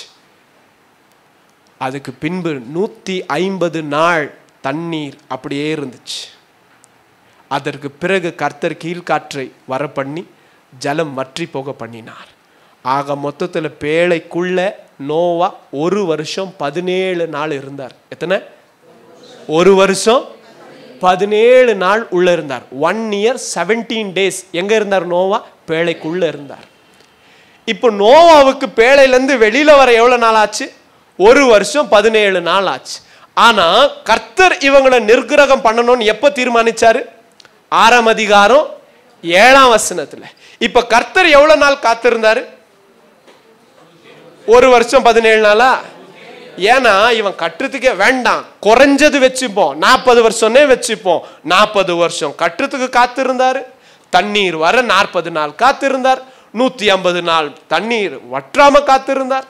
பின்பு 1 வருஷம் 17 நாள் வெளியில வருது. இப்ப கர்த்தர் சொன்னார், நோவா நீ நீதிமான், பிழைச்சுக்கிட்ட நட. என்ன பாக்குறீங்க நீங்க இதுல? What to you see in it? இப்ப இது புரிஞ்சிச்சு அவங்களுக்கு. ஒரு நீதிமான காப்பாத்த கர்த்தர் இவ்வளோ காரியங்களை செஞ்சார். பாருங்களேன், ஆதியாகமத்தின் புஸ்தகம் 1ஆம் அதிகாரம் 2ஆம் அதிகாரத்தை நீங்க வாசித்தீங்கன்னா எல்லாவற்றையும் கர்த்தர் உண்டாக்க எவ்வளவு நாள் ஆச்சுங்க? 6 நாள். மனுஷனையும் சேர்த்து சொல்றேன். எத்தனை நாள் ஆச்சு? 6 நாள்ல எல்லாத்தையும் புதுசாக்கி வச்ச தேவன் மறுபடியும் எல்லாத்தையும் நிர்கிரகம் பண்ணணும்னு தீர்மானிச்சியாச்சு. ஒரே நிமிஷத்துல வானமும் பூமியும் உண்டாகட்டும் அப்படின்னா உண்டாச்சு. அழிந்து போகட்டும் அப்படின்னா என்ன ஆகும்? அழிஞ்சு போயிடும். போகட்டும், விடு, எல்லாம் அழிஞ்சு போகட்டும். நாம மறுபடியும் என்ன பண்ணுவோம்? புதுசா. இன்னும் எவ்வளவு நாள் ஆயிட போகுது? கர்த்தர் ஒரே நாள்ல செய்யலாம். அந்த நாளே அப்பதான் தொடங்குச்சு. அதனாலதான் அது நாள் அப்படின்னு வந்துச்சு. மறுபடியும் அப்படி நாட்கள் கணக்கு எடுத்தாலும் எத்தனை நாட்களுக்குள்ள புதுசா பண்ணிடலாம்? 6 நாள்ல புதுசாக்கிடலாம். மறுபடியும் ஆதாம் ஏவாள தொடங்கி புதுசாக்கிடலாம். ஆனா கர்த்தர் உண்மை உள்ளவர். யாரும் அவரை நின்று ஆபக்குக்கு மாதிரி கேட்கவும் அங்க ஆள் இல்லை. அழிச்சா ஏன்னு கேட்க ஆள் இல்லையா? அதுவும் அவர் நினைச்சா. ஆனா அந்த ஒரு நீதிமானுக்காக கர்த்தர் ஏறெடுத்த பிரயாசம் என்னன்னு உங்களுக்கு தெரியுதா? And that is how much God is concerned about the righteous. ஒரே ஒரு நீதிமானா இருந்தாலும் சரி, அந்த ஒரு நீதிமானை குறித்து கர்த்தர் எப்போதும் கரிசனை உள்ளவர். நான் சொல்லுவா உங்களுக்கு, உங்க சபையிலேருந்து ஒருவேளை நீங்க ஒரே ஒரு ஆளா வந்திருக்கலாம். ஆனா நான் சொல்லுவா, உங்க வீட்டுல எத்தனை முறை வர வேண்டிய ஆபத்தை கர்த்தர் உன்னிமித்தமாய் தடுத்து போட்டாருன்னு உனக்கு தெரியுமா? எப்படி பிரதர் சொல்றீங்க? பவுலை கேளுங்க, சொல்லுவார். நீங்கள் பிரயாணித்த ரயில்கள் எத்தனை நேரம் உங்கள் நிமித்தமாய் காக்கப்பட்டுச்சுன்னு தெரியுமா? நீங்கள் வேலை செய்கிற பணிஸ்தலங்கள் உங்கள் நிமித்தமாய் எத்தனை முறை கர்த்தர் காத்து கொண்டாரு தெரியுமா? நீங்க போறீங்க பார்த்தீங்களா, கேபில் போகும்போது வரும்போது உங்கள் நிமித்தமாய் கர்த்தர் எத்தனை ஆபத்துகள் இருந்து உங்களை காத்து கொண்டாருன்னு தெரியுமா? புரியுமா உங்களுக்கு? ஏன்னா நாம கேட்டோம் இல்லை, அவர் உண்மை உள்ளவர். பவுல் சொல்லுகிறான், என்னோடு கூட பிரயாணிக்கிற நீங்க எல்லாரும் காக்கப்படுவீங்க, கவலைப்படாதீங்க, உங்க தலையிலேருந்து ஒரு முடி கூட விழாது. அப்போஸ்தலர் புஸ்தகம் 27, 28 அதிகாரங்கள் என்ன சொல்லுவார் தெரியுமா? அப்போஸ்தலனாகிய பவுல் நிமித்தமாய் அவர்கள் அத்தனை பேரும் காக்கப்பட்டாங்க. தேவ பிள்ளைகளை கவனித்துக் கொள்ளுங்க. ஒரே ஒரு நீதிமான நிமித்தமாய் கர்த்தர் இத்தனை நாளும் காத்திருந்து பொறுமையை காத்து இத்தனை ஜனங்கள் பாவம் செஞ்சாலும் அந்த ஒரு நோவாவை காத்து கொள்ள கர்த்தர் கரிசனும் உண்மையும் உள்ளவர். அவர் நாம உண்மை உள்ளவர்களா இருந்தா அவர் நம்மை பார்க்கிலும் 1000 மடங்கு உண்மை உள்ளவர். அல்லேலூயா. சரி, நல்லா கவனிங்க. நோவா அடுத்தது. இப்ப அதே மாதிரி அங்க போயிடுங்க. 2 பேதுரு புஸ்தகம் 2ஆம் அதிகாரம் அடுத்த வசனத்தை வாசிக்கலாம். இல்ல நாங்கள் வந்து வேண்டாம், வாசிங்க. 6ஆம் வசனம் வாசிங்க. ஞானத்தோடு இச்சையடக்கத்தையும். 2 பேதுரு புஸ்தகம் 2ஆம் அதிகாரம் 2ஆம் அதிகாரம் 4ஆம் வசனம் 6ஆம் வசனம் வாசிங்க. சோதோம் குமரா என்னும் பட்டணம் சோதோம் குமரா என்னும் பட்டணம் சாம்பலாக்கி கவிழ்த்து போட்டு ஆக்கினைக்குள்ளாக தீர்த்து. பாருங்களேன், ஒரு அழிவு வந்துச்சு உலகத்துக்கு. எதுனால வந்துச்சு? தண்ணீர்னால வந்துச்சு. ஆனா கர்த்தர் நீதிமானை காத்துக்கொள்ள அன்றைக்கும் போதுமானவராக இருந்தார். இப்ப அடுத்தது சோதோம் குமாரா பட்டணம். ஜனங்கள் எல்லாரும் பாவம் செஞ்சு ஏகமாய் கெட்டு போய் அவ்வளவு கொடுமையா நிக்கிறாங்க. இப்போ இங்க ஜனங்களுக்கு விரோதமாய் நியாய தீர்ப்பு வந்திருக்கு. இங்க ஒரு மனுஷன் இருக்கிறான். அவன் பேர் என்ன தெரியுமா? லோத். வாசிக்கலாம், தொடர்ந்து வாசிங்க. சோதோம் குமாரா பட்டணம் சாம்பலாக்கி கவிழ்த்து போட்டு ஆக்கினைக்குள்ளாக தீர்த்து பிற்காலத்திலே அவபக்தியாய் நடக்கிற எல்லாருக்கும் அந்த பட்டணம் திருஷ்டாந்தமாக ஒரு உதாரணமா இருக்கட்டும். அக்கிரமக்காரருக்குள் வாசமாயிருக்கையில் அக்கிரமக்காரர்களுக்கு மத்தியில் வாசமாய் இருந்து அவர்களுடைய காம விகார நடுக்கையில் வருத்தப்பட்டு அவர்களுடைய காம விகாரங்களை குறித்து வருத்தப்பட்டு நாள்தோறும் அவர்களுடைய அக்கிரமங்களை கண்டு கேட்டு நீதியுள்ள தன்னுடைய இருதயத்தில் வாதிக்கப்பட்டு நீதிமானாகிய லோத்தை அவர் ரட்சித்தார். நீதிமான் யார்? நீதிமான் யாரோ பாவம் செய்யறான்னு நினைக்கல. எசேக்கியேல் புஸ்தகம் ஞாபகம் இருக்கணும். கர்த்தர் தூதனை அழைத்து யாருடைய நெற்றியில அடையாளத்தை போட அனுப்புனாரு? தேங்க்யூ தம்பி. இந்த தேசத்துல பாவங்களை குறித்து எவன் ஒருவன் கர்த்தருடைய சமூகத்துல அழுது கொண்டு இருக்கிறானோ அவனுக்கு போய் அடையாளத்தை போடுனார். இங்க என்ன, ஏன் லோத்தை நாம நீதிமான் என்று வேதம் காட்டி கொடுக்குது? அங்க நடக்கிற எல்லா காம விகாரங்களையும் அங்க நடக்கிற எல்லா இச்சைகளையும் பாவங்களையும் கண்டு, நாங்க அப்படி இல்லை, நாங்க வீட்டுக்குள்ளதான் இருக்கிறோம், அவை கண்டு அழுகிறான். புரியுதா உங்களுக்கு? நீங்க வசிக்கிற வட்டாரங்களிலே ஜனங்கள் உண்மை என்று நினைத்து அநேக வழிபாடுகளை செஞ்சுட்டு இருந்திருப்பாங்க இந்த கடந்த நாட்களில். அந்த ஜனங்களுக்காக யார் அழுது ஜெபம் பண்ணீங்க? கை உயர்த்தி காட்டுங்க பார்க்கலாம். ஆண்டவரே, சிலை வழிபாடுகள் ஆண்டவரே தெரியாம பண்ணிட்டு இருக்கிறாங்க ஐயா, இந்த ஜனங்களுக்காக நான் அழுற ஆண்டவரே, அழுது ஜெபம் பண்ணவங்க கை உயர்த்தி காட்டுங்க. கர்த்தர் உங்களை ஆசீர்வதிக்கட்டும். இவங்க தான் நீதிமான்கள். புரியுதா உங்களுக்கு? நமக்கு கூட சேர்ந்து தாளம் போட தெரியுமே, அடிச்சுட்டு போனா. அப்படியா? வருத்தம் வரணும். ஐயோ ஆண்டவரே, ஆத்துமாக்கள் ஆண்டவரே, தெரியலையே ஐயா, பிசாசு எப்படி ஏமாத்தி இருக்கிறானே இந்த ஜனங்களுக்கு, உம்முடைய அன்பு தெரியல இந்த ஜனங்களுக்கான அழுக வரணும். சரி கவனிங்க. லோத்து அப்படி அழுதுட்டு இருந்தான். ஆனா என்ன பண்ணல? புறப்பட்டு போகல. நல்லா கவனிங்க. இப்போ இங்க லோத்து நீதிமானா இருந்ததினால் எல்லா அக்கினி கந்தகம் இப்ப வரப்போது இந்த பட்டணத்தின் மேல. ஆதியாகமத்தின் புஸ்தகம் 19ஆம் அதிகாரம் 16ஆம் வசனத்தை வாசிங்க. ஆதியாகமம் 19:16. லோத்து தாமதித்துக் கொண்டிருந்த போது கர்த்தர் அவன் மேல் வைத்த இரக்கத்தினாலே நல்லா கவனிங்க. கர்த்தர் அவன் மேல் வைத்த இரக்கத்தினாலே அந்த புருஷர் அவன் கையையும் அவன் மனைவியின் கையையும் அவன் 2 குமாரத்திகளின் கையையும் பிடித்து 2 குமாரத்திகளின் கைகளையும் பிடித்துக் கொண்டு அவனை பட்டணத்துக்கு 2 தூதர்கள் இருந்தாங்க.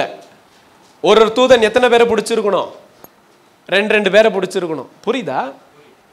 ஒரு பக்கம் லோத்து, ஒரு பக்கம் மனைவி, ஒரு தூதன், இன்னொரு தூதன் 2 குமாரத்திகளை 4 பேர் கைகளையும் பிடிச்சிட்டு பட்டணத்துக்கு வெளியே கொண்டு போய் விட்டார்கள். நீதிமான் விசுவாசத்தினால் பிழைத்து கொள்ளுவான். நீ நீதிமான், நியாய தீர்ப்பு வந்துருச்சு, நீ தாமதித்துட்டு இருக்கிற, எனக்கு என்ன அப்படின்னு சொல்லி கர்த்தர் போகல, கையை பிடிச்சி அவன் மேல் கர்த்தர் வைத்த இரக்கத்தின் நிமித்தமாய் கொண்டு போய் வெளியில விட்டார். இல்லையே, ஆபிரகாம் தானே பரிந்து பேசினார். ஆபிரகாம் லோத்துக்காக பரிந்து பேசவில்லை, சோதோம் கொமாராவுக்காக பரிந்து பேசினான். புரியுமா உங்களுக்கு? லோத்துக்காக மட்டும்னா லோத்தை காப்பாத்திருங்க ஆண்டவரேன்னு சொல்லியிருக்கணும். என்ன தெரியுமா கேட்டான்? 10 பேர் இருந்தா தேசத்தை விட்டுருவீங்களா? இல்லாண்டவர் தேசத்தை விட்டுறேன், தேசத்தை. அப்போ அந்த 10 பேர் நிமித்தமா தேசம் காக்கப்படும். சரிங்க ஆண்டவரே, அப்போ எனக்கு no problem, I will go. நல்லா கவனிங்க, நீதிமான்களோ துன்மார்கர்களோடு கூட நீதிமானையும் அழிச்சிருவீங்களா ஆண்டவரே? இதே கேள்விதான் யாருக்கு இருந்துச்சு? ஆபிரகாமுக்கு. இப்ப இதே கேள்வியை யார் வந்து கேட்டுட்டு இருக்கிறா?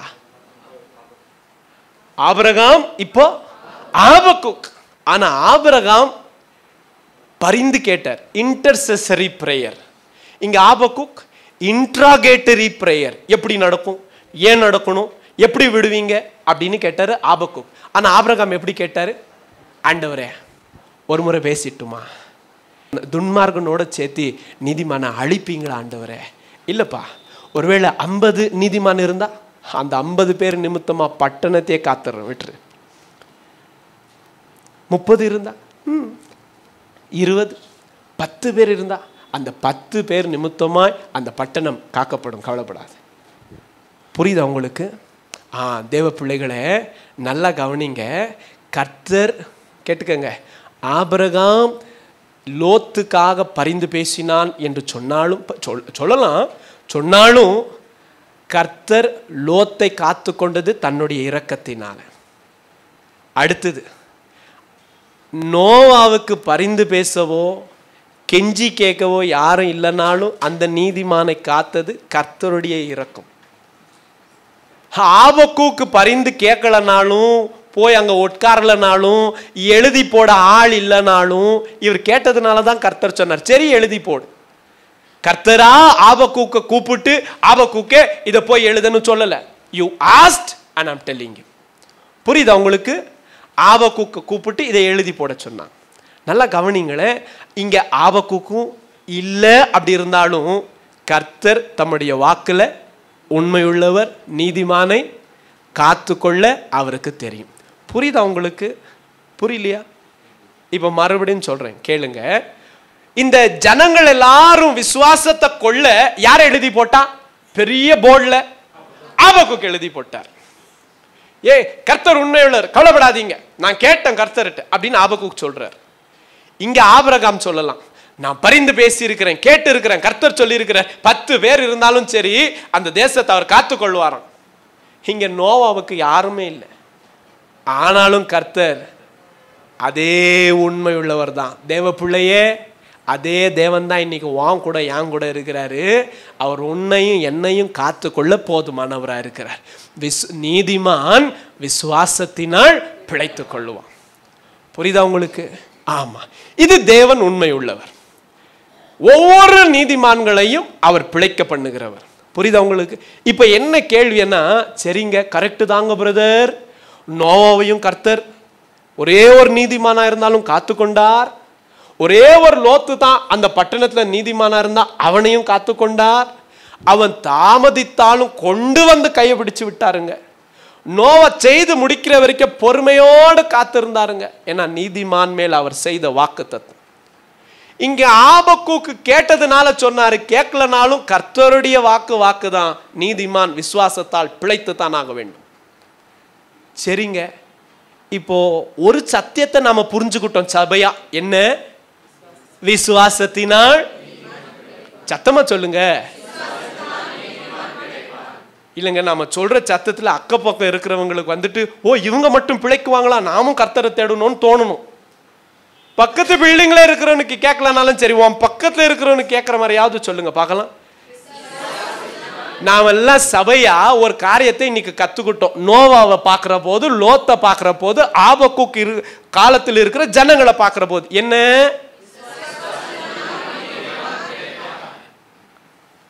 பிழைக்க வாய்ப்புண்டா இல்ல கண்டிப்பா பிழைப்பானா? எவ்வளவு பர்சன்டேஜ் பாசிபிலிட்டி? அடேப்பா, வெரி குட். அதான் உண்மை. 100க்கு 100 பிரதர். நான் கர்த்தரை விசுவாசிக்கிறது உண்மையானால் என்ன வாழ செய்கிறதுக்கு அவர் போதுமானவர். ஏன் உனக்குள்ள விசுவாசம் அப்படியே பொங்கல? நாம விசுவாசிக்கிறது உண்மையானால், அவரை நம்புகிறது உண்மையானால், உன்னை என்னையும் வாழ செஞ்சு பார்க்கறது என் கர்த்தருடைய அழகு. புரியுதா உனக்கு? நல்லா கேட்டுக்கங்க. ஆனா அவர் கரெக்டா தெளிவா எழுதி வச்சிருக்கிறார். என்னன்னு, யார் பிழைப்பா? நீதிமான் விசுவாசத்தால் பிழைப்பான். இப்ப இங்க யார் நீதிமான்? அப்போ கர்த்தருடைய செய்தி ரொம்ப தெளிவு. என்னன்னா, நீதிமான் பிழைச்சுப்பான். ஆண்டவரே, நான் நீதிமான் ஐயா. யார் நீதிமான்? இப்போ இங்க என்ன சொல்லுவாங்க தெரியுமா? ஏதாவது தப்பு செஞ்சு நாம அவங்களுக்கு சொன்னோம்னா, ஓ பெரிய நீதிமான் சொல்லிட்டார் நமக்கு, ஓ நீ நீதிமானாப்பா அப்படின்னு வாங்க. நாம எல்லாருமே நீதிமான்கள் ஆக்கப்பட வேண்டும் என்கிறதுனால தான் தகப்பன் தம்முடைய ஒரே பேரான கிறிஸ்து இயேசுவை நமக்கு கொடுத்தார். அவருக்குள்ள அவருடைய இரத்தத்தினால நீங்களும் நானும் என்ன வாக்கப்பட்டிருக்கிறோம் தெரியுமா? வாசிக்கலாம் வசனத்தை. Let us read Isaiah chapter 53 verses 11. ஏசாயா புஸ்தகம் 53ஆம் அதிகாரம். அவர் தமது ஆத்ம வருத்தத்தின் பலனை கண்டு திருப்தியாவார். என் தாசனாகிய நீதிபரர் நீதிபரர் யார்? இயேசு. நீதிபரர் தம்மை பற்றும் அறிவினார், தம்மை பற்றிய அறிவினால் அநேகரை நீதிமான்களாக்குவார். நாம் எல்லோரையும் நீதிமான்களாக்குவார். கிறிஸ்து இயேசுவை அறிந்து கொண்டு அவரை ஏற்றுக்கொள்வது உங்களையும் என்னையும் என்னவா மாத்தும் தம்பி? அப்படி பிரதர், அப்படி விசுவாசிச்சு ஏற்றுக்கொண்டு இருக்கிற பிரதர், வசனத்தின்படி நீயும் நானும் இப்ப யார் தெரியுமா? நீதிமான். அல்லேலூயா. புரியுதா உங்களுக்கு? நீதிமான் யாரு? இயேசு கிறிஸ்து. அங்க வசனத்துல எழுதி இருக்கிறாங்க இயேசு கிறிஸ்துவை குறித்து. ஏசாயா 53ல இயேசு கிறிஸ்து தம்மை பற்றிய அறிவினால் அநேகரை அவரே நீதிமானாக்குவார்.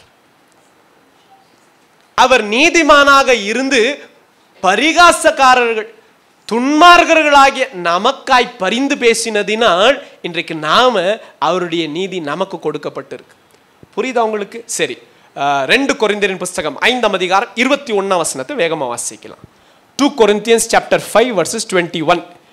2 ಕೊರಿಂಥಿಯ ಪುಸ್ತಕ 5ನೇ ಅಧ್ಯಾಯ 21ನೇ ವಚನ.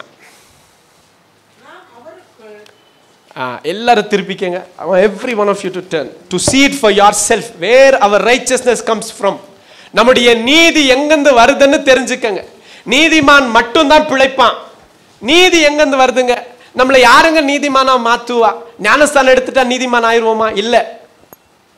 சர்ச்சுக்கு வந்துட்டா நீதிமான் ஆயிடுவோமா? இல்ல. அப்ப எப்படிங்க நீதிமானா மாறுறது? வாசிக்கலாம் 2 கொரிந்தியன் புஸ்தகம் 5:21. நாம் அவருக்குள் தேவனுடைய நீதி ஆகும்படிக்கு, நாம் கிறிஸ்து இயேசுவுக்குள் தேவ நீதி ஆகும்படிக்கு பாவம் அறியாத அவரை, பாவம் அறியாத நம் ஆண்டவராகிய இயேசுவை நமக்காக பாவமாக்கினார். நம்முடைய பாவங்களை எல்லாம் அவர் சுமந்து பாவமானார். அவருடைய நீதியோ அவர் நமக்கு கொடுத்தார். புரியுதா உங்களுக்கு? அத நீங்களும் நானும் விசுவாசிச்சா போதும். நம்ம யாரு? நீதிமான்.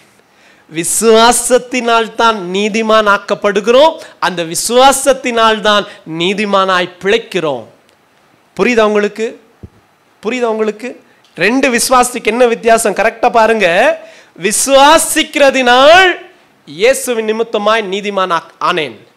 விசுவாசிக்கிறதினால் நீதிமானாய் இருக்கிற நான் பிழைப்பேன். என்ன அர்த்தம்? ஐயா, ஒரு விசுவாசம் துவக்கம். விசுவாசத்தினால் நீதிமானாயிட்டேன். இப்போ விசுவாசிக்கிறதினால் நீதிமானாக பிழைச்சிருப்பேன். தொடர்ந்து விசுவாசிக்கிட்டே இருப்பேன். அந்த தொடர்ந்து விசுவாசிக்கிறது தான் உங்களை என்ன பண்ணும்? பிழைக்க செய்யும். நீதிமான் ஆயிட்டீங்க. ஆனா இப்ப இந்த நீதிமானாகவே இருக்கணும்னா அந்த விசுவாசத்துக்குள்ள தொடர்ந்து இருக்கணும். நீ விசுவாசத்துல தொடர்ந்து இருக்கிறது தான் உன்னை காத்துக்கொள்ள செய்யும். புரிஞ்சுச்சா புரியலையா உங்களுக்கு? வாசிங்க ரோமரின் புஸ்தகம் 3ஆம் அதிகாரம் 22ஆம் வசனத்தை வாசிக்கலாம். முடிச்சிடலாம். கரெக்டா இன்னொரு 5 நிமிஷத்துல முடிச்சிருவேன். 3ஆம் அதிகாரம் 22ஆம் வசனம். அது இயேசு கிறிஸ்துவை பற்றும் விசுவாசத்தினாலே பலிக்கும் தேவ நீதியே. இயேசு கிறிஸ்துவை விசுவாசிக்கிறதினால் பலிக்கிற தேவ நீதி அது. விசுவாசிக்கிற எவர்களுக்குள்ளும் எவர்கள் மேலும் அது பலிக்கும். வித்தியாசமே இல்லை. நீங்களா இருந்தாலும் சரி, நாங்களா இருந்தாலும் சரி, நீங்க கன்னட பேசுறவங்களா இருந்தாலும் சரி, தமிழ் பேசுறவங்களா இருந்தாலும் சரி, உயரமா இருக்கிறவங்களானாலும் சரி, குட்டமா இருக்கிறவங்களானாலும் சரி, நல்லா வெயிட்டா இருக்கிற ஆளா இருந்தாலும் சரி, மெல்லிசா இருக்கிற ஆளா இருந்தாலும் சரி, எந்த நிறமானாலும் சரி, எந்த இதுக்கு முன்னாடி எந்த மார்க்கத்தில் இருந்தவங்களானாலும் சரி, யாரா இருந்தாலும் சரி, இயேசுவை விசுவாசித்தால் தேவ நீதிக்குள் வரலாம். புரியுதா உங்களுக்கு? we are made righteous by Jesus. இயேசுவை விசுவாசிக்கிறதுனால நம்மை கர்த்தர் நீதிக்குள்ள சேர்த்துக்கிறார். நம்மையும் எப்படி பார்க்கிறாரு? நீதிமான்களாக பார்க்கிறார். வசனத்தின்படி நீதிமான் ஒருவனும் இல்லை. வாசிங்க ரோமரின் புஸ்தகம் 3ஆம் அதிகாரம் 10-11 வேகமா வாசிங்க. நீதிமான் ஒருவனும் இல்லை, ஒருவராகிலும் இல்லை. அப்ப நாமெல்லாம் எப்படி நீதிமான்? எப்படி நீதிமான்? வசனம் சொல்லுது நாம யாரு இல்லை, ஒருத்தரும் நீதிமான் இல்லை. ஆனா இப்ப நாம நீதிமான் சொல்லிக்கிறோமே, எப்படிங்க? இப்ப நம்ம நீதிமான பாவியா? ஏதாவது ஒரு முடிவு சொல்லுங்க பிரதர். வசனம் என்ன சொல்லுது? நீதிமான் ஒருத்தரும் இல்லை, ஒருவனும் இல்லை. இதுதான் உண்மை. ஆனா வசனம் சொல்லுது ஒரே ஒரு நீதிமான் என்று சொன்னால் 1 யோவான் 2:1 பார்க்கலாம். அவர் மட்டும்தான் நீதிமான். யாரு? இயேசு மட்டும்தான் நீதிமான். நாம யாரும் நீதிமான் இல்லை. ஆனா வசனம் சொல்லுது நீதிமான் தான் பிழைப்பான். இப்ப நான் நீதிமானா எப்படி மாற முடியும்னு வசனம் சொல்லுச்சு. அப்படி சொல்லக்கூடாது. இயேசுவை விசுவாசிக்கிறதுனால் தேவ நீதி ஆக்கப்படுகிறேன். புரியுதா உங்களுக்கு? இயேசுவை விசுவாசிக்கிறதுனால தான் நம்ம எல்லாரும் நீதி. இல்லை, இயேசு இல்லைன்னு சொன்னா நம்ம யாரும் நீதி இல்லைங்க. நாம செய்கிற சுய நீதிகள் எதுவும் தேவனுடைய சமூகத்துல கொண்டு போய் நிறுத்தாது. நீங்க சொல்லலாம், நான் யாரையும் கொலை செய்யவில்லை, நான் எந்த விபச்சார பாவத்தில் ஈடுபடவில்லை, நான் குடிக்காதவன், சிகரெட் குடிக்காத ஆளு, நான் எந்த தவறான கெட்ட பழக்கத்துக்கும் போகாத மனுஷன், சின்னதுலேருந்தே ஜாக்கிரதையா வளர்ந்தேன். கர்த்தருடைய நீதிக்கு முன்பாக நாம் அத்தனை பேரும் பாவிகளே, நரகத்துக்கு உரியவர்களே. புரியுதா உங்களுக்கு? நான் 2 பேர் சொல்லி கேட்டிருக்கிறேன். 2 பேர், ஒன்று சகோதரன், ஒரு சகோதரி சொல்லி கேட்டிருக்கேன். ஐயா ஒருத்தர் சொன்னாங்க, தன்னுடைய நாட்களில் கர்த்தர் அழைத்த போது ஊழியக்காரங்கள்லாம் சொல்லுவாங்களா, பாவங்களை அறிக்கை செய்யுங்க, பாவங்களை அறிக்கை செய்யுங்க. அவர் சொன்னாராம் மனசுல, நான் ஒன்றும் செய்யலையே, என்னைய போய் சும்மா பாவம் அறிக்கை செய்ய, எனக்கு எதுவும் ஞாபகம் கூட இல்லை ஆண்டவரே, நான் எந்த பெரிய பாவங்களையும் நான் ஈடுபடலையா அப்படின்னாராம்.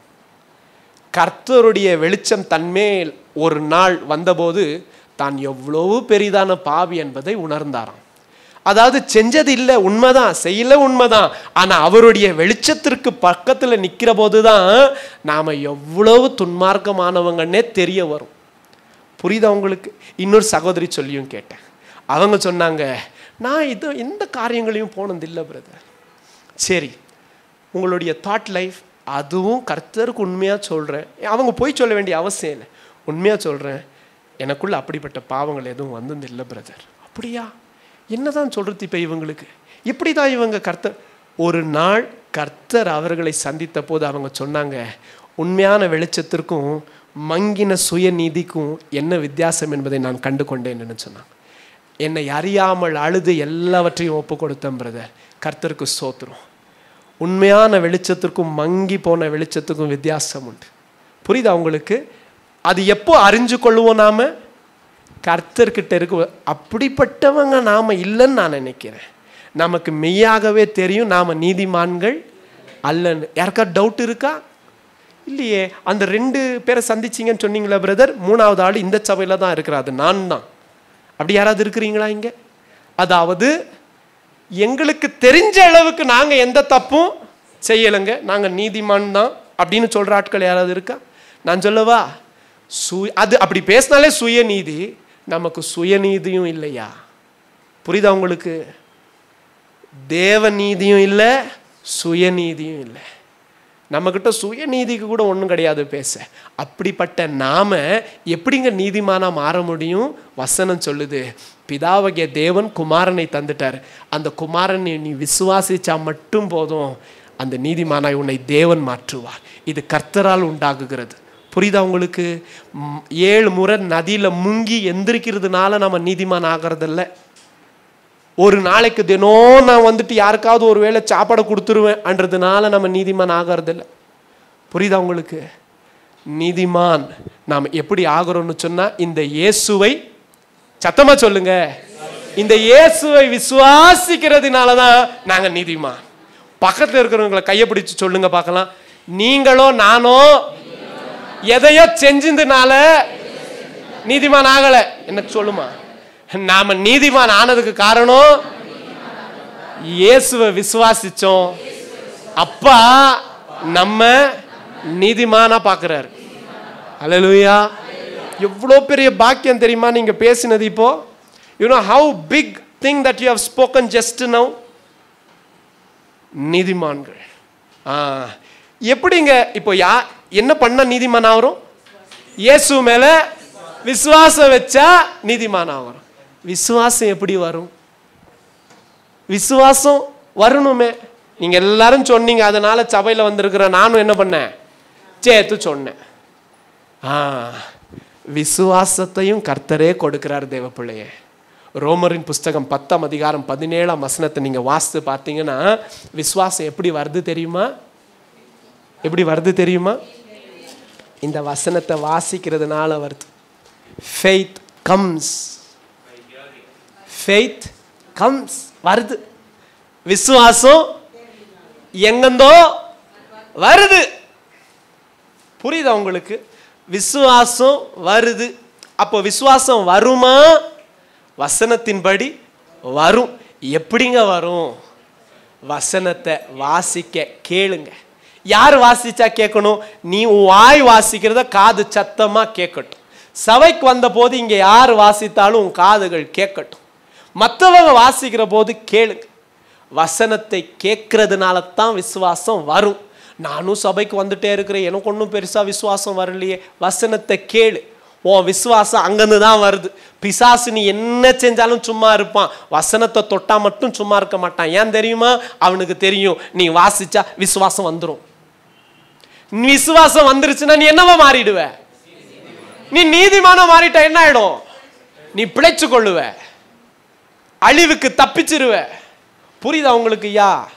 ப்ராசஸ் புரியுதா உங்களுக்கு? அதுக்கு ஆரம்பம் எங்க இருக்கு? வசனத்தை கேளுங்க, வசனத்தை தினம் வாசிங்க, சத்தமா வாசிங்க. பைபிள் எப்படி வாசிக்க கூடாது தெரியுமா? அப்படி வாசிக்க கூடாது. டைம் எடுத்துக்கிட்டு நிதானமா. ரொம்ப பேர் வாசிக்கிறீங்க போல அப்படி இல்லையா? ஆமா, கை எடுங்கன்னு கேட்க மாட்டேன். ஆனா இன்னியோட அது கடைசியா இருக்கட்டும். டைம் எடுத்துக்கங்க. அதை விட முக்கியம் வாழ்க்கையிலையும் என் வாழ்க்கையிலையும் எதுவும் இல்லை. ஃபஸ்ட்டு அதை தெரிஞ்சுக்க. உக்கார், டைம் எடுத்துட்டு நிதானமாக வாசி. எவ்வளோ அதிகாரம் வாசிச்சோன்றது கணக்கு கிடையாது. நல்லா சொல்கிற ஒரு ஊழியக்காரனை உனக்கு சொல்லி கொடுக்குறேன் கேட்டுக்க. எவ்வளோ அதிகாரம் வாசித்தோம் என்பது கணக்கல்ல, எத்தனை மணி நேரம் உக்காந்தோம் என்பது தான் கணக்கு. நான் ஒரு சில நேரங்களில் 1 மணி நேரம் 2 மணி நேரம் உட்காருவோம், ஒரு அதிகாரம் கூட படிக்க மாட்டேன், முடியாது. அங்கவே ஸ்டடி இருக்கும், அப்படியே நேரம் கழிஞ்சிரும். சில நேரங்களில் அதிகாரங்கள் வரும். எப்படி இருந்தாலும் நேரம் எதை வச்சு நம்ம டிசைட் பண்ணோம்? இன்னைக்கு நம்ம பைபிள் வாசிச்சோமா இல்லையா? ஒரு அதிகாரம் வாசிச்சேன், இல்லை இல்லை இல்லை இல்லை இல்லை, எவ்வளோ நேரம் உக்கார்ந்தோம், அது கேள்வி. அதுக்கு தான் என்ன கொடுத்துருக்குறோம் உங்களுக்கு? வீட்டுக்கு எல்லாத்துக்கும் ஒன்றுன்னு, வீட்டுக்கு ஒன்றுன்னு இல்லை, வீட்டில் இருக்கிற ஒவ்வொருத்தருக்கும் ஒவ்வொரு டைரி கொடுத்துருக்குறேன். பயன்படுத்துங்க, பிரயோஜனப்படுத்தி கொள்ளுங்க, உங்களுக்கு நன்மையாக இருக்கும். நல்லா கேளுங்க. அப்போ விசுவாசிக்கிறவன் தான் நீதிமானாகிறான், நீதிமான் ஆக்கப்படுறவன் தான் பிழைக்கிறான், அவனுக்கு தான் நம்பிக்கை உண்டு. அப்போ நாம் விசுவாசம் எப்படிங்க வரும்? இது விசுவாசம் கர்த்தர் கொடுக்கிறது. வசனத்தின்படி சொல்லணும்னா உங்களுக்கு வாசித்து காட்டுறேன் பாருங்க. ரோமரின் புஸ்தகம் 12ஆம் அதிகாரம் 3ஆம் வசனத்தை வாசிங்க. விசுவாசம் யார் கொடுக்குறான்னு பாருங்க. ரோமர் 12:3. அல்லாமலும் எனக்கு அருளப்பட்ட கிருபையினாலே நான் சொல்லுகிறதாவது உங்களில் எவனானாலும் தன்னை குறித்து எண்ணுவதற்கு மிஞ்சி எண்ணாமல் அவனுக்கு தேவன் பகிர்ந்த விசுவாச அளவின்படி அவனுக்கு தேவன் பகிர்ந்த யாரு? தேவன் பகிர்ந்து கொடுத்த விசுவாச அளவின்படி. அப்ப நமக்கு விசுவாசம் யார் கொடுக்கிறாப்பா? கர்த்தர் கொடுக்கிறார். புரிஞ்சுக்கங்க. அடுத்தது காட்டி கொடுக்கிறேன் உங்களுக்கு. 1 கொரிந்தியரின் புஸ்தகம் 12ஆம் அதிகாரம் 9ஆம் வசனத்தை வாசிங்க.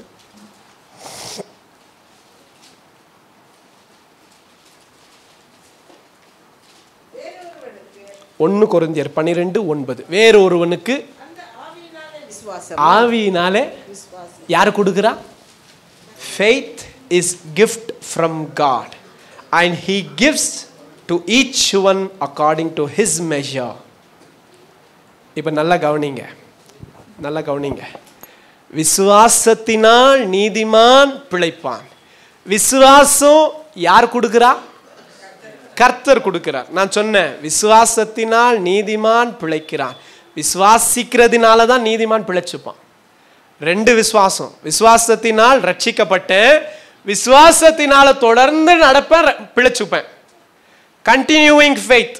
சரி, இன்னும் புரியுற மாதிரி சொல்லணும்னா, இது புரியாதுன்றதுனால தான் சொல்லலை, ட்ரை பண்ணுங்க. ஃபெய்த் என்கிற வார்த்தைக்கும் ஃபெய்த்ஃபுல்னஸ் என்கிற வார்த்தைக்கும் என்ன வித்தியாசம்? ஃபெய்த் என்பது உடனே, ஃபெய்த்ஃபுல்னஸ் என்பது தொடர்ச்சி. It is continuing tense. புரியுதா உங்களுக்கு? Faithfulness is continuing tense. By faith we are saved, by faithfulness we would be saved. ஆக மொத்தத்தில் ஃபெய்த்துக்கும் ஃபெய்த்ஃபுல்னஸ்க்கும் கிரீக் மொழியில் ஒரே வார்த்தை தான். புரியுதா உங்களுக்கு? Faith and faithfulness has only one same word in Greek. இங்கே நியூ டெஸ்டமெண்ட் கிரீக்கில் எழுதப்பட்டது. என்ன எழுதியிருக்கு அப்படி பார்த்தீங்கன்னா, விசுவாசிக்கிறதினால், தொடர்ந்து விசுவாசிக்கிறதினால் நீ பிழைச்சுப்ப. தொடர்ந்து விசுவாசிக்கணும். இப்போ விசுவாசம் எப்படிங்க பிரதர் வருது? 1, அது கர்த்தர் கொடுக்கிறது. 1 கொரிந்தியர் 12:9. 2வது, அது கர்த்தர் நமக்கு கொடுக்கிற அளவுங்க. ஒவ்வொருத்தருக்கும் ஒவ்வொரு அளவு கொடுக்கிறாருங்க. ரோமர் 12:3. இந்த விசுவாசத்தை எப்படிங்க நாங்க தொடர்ந்து காத்துக்கிறது? ரோமர் 10:17. எப்படி வசனத்தை கேட்கறதுனால விசுவாசம் தொடர்ந்து வந்துட்டே இருக்கும். 10:17. ரோமன்ஸ் 10:17. புரியுதா உங்களுக்கு? இந்த விசுவாசத்துக்கு தான் கர்த்தர் சொன்னாரு, மனுஷகுமாரன் பூமியின் மேல் கடைசி நாளில் வருகிற போது விசுவாசத்தை காண்பாரோ. ஏன் இப்ப விசுவாசம் இருக்கு, இந்த விசுவாசத்தை அநேகர் விட்டு விலகிடுவாங்க. அப்போஸ்தலனாகிய பவுல் சொல்லுகிறார், அநேகர் தங்களுடைய விசுவாச கப்பலை சேதப்படுத்தினார்கள். கடைசி காலங்களில் அநேகர் விசுவாச வழியை விட்டு விலகிடுவாங்க. ஏன்னா இவங்க விசுவாசிச்சாங்க, இப்போ விசுவாசிக்கல. ஏங்க விசுவாசிக்கல? கர்த்தர் தானே கொடுத்தாரு, இது வந்துச்சு.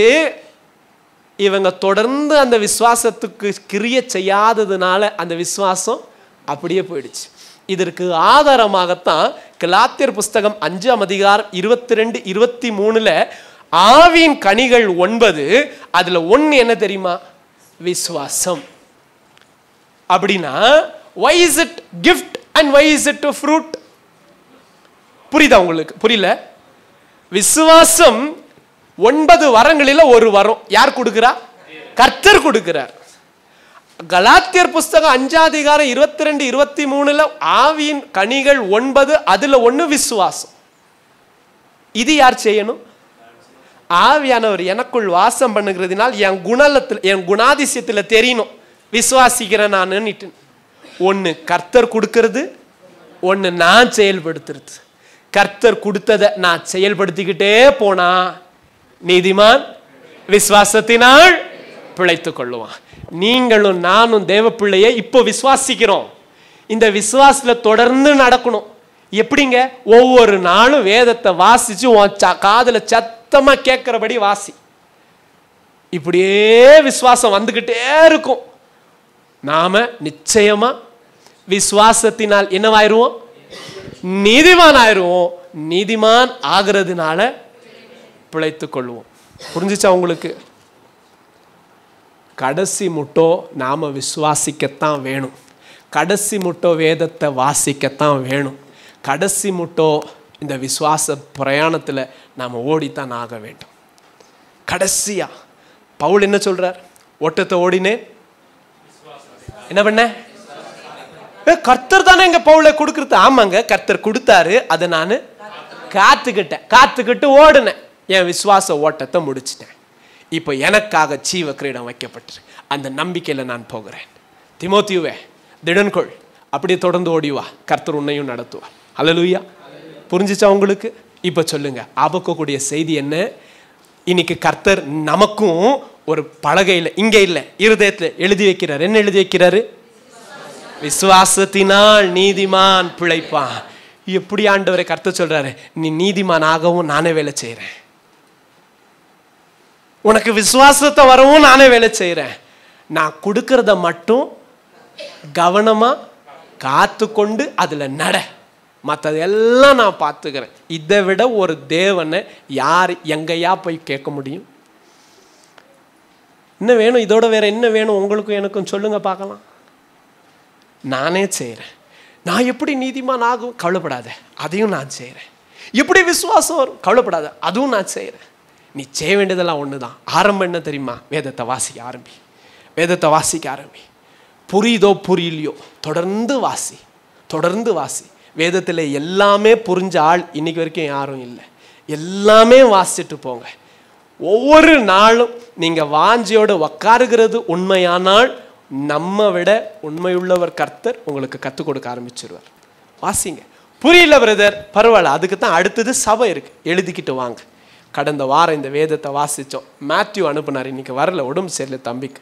ஆனால் இது வாசித்தேன், எனக்கு இது டவுட், எனக்கு புரியல, இது என்னன்னு கொஞ்சம் சொல்லுங்கள். சரிடா, நேரில் கேடி எழுதுங்க, கொண்டு வாங்க, பார்க்கலாம், தியானிக்கலாம், கர்த்தரை கேட்கலாம். ஒவ்வொரு நாளும் விசுவாசத்தில் நாம் பலப்படலாம். சரியா? எந்திரிச்சு நிற்கலாமா கர்த்தருடைய சமூகத்தில்?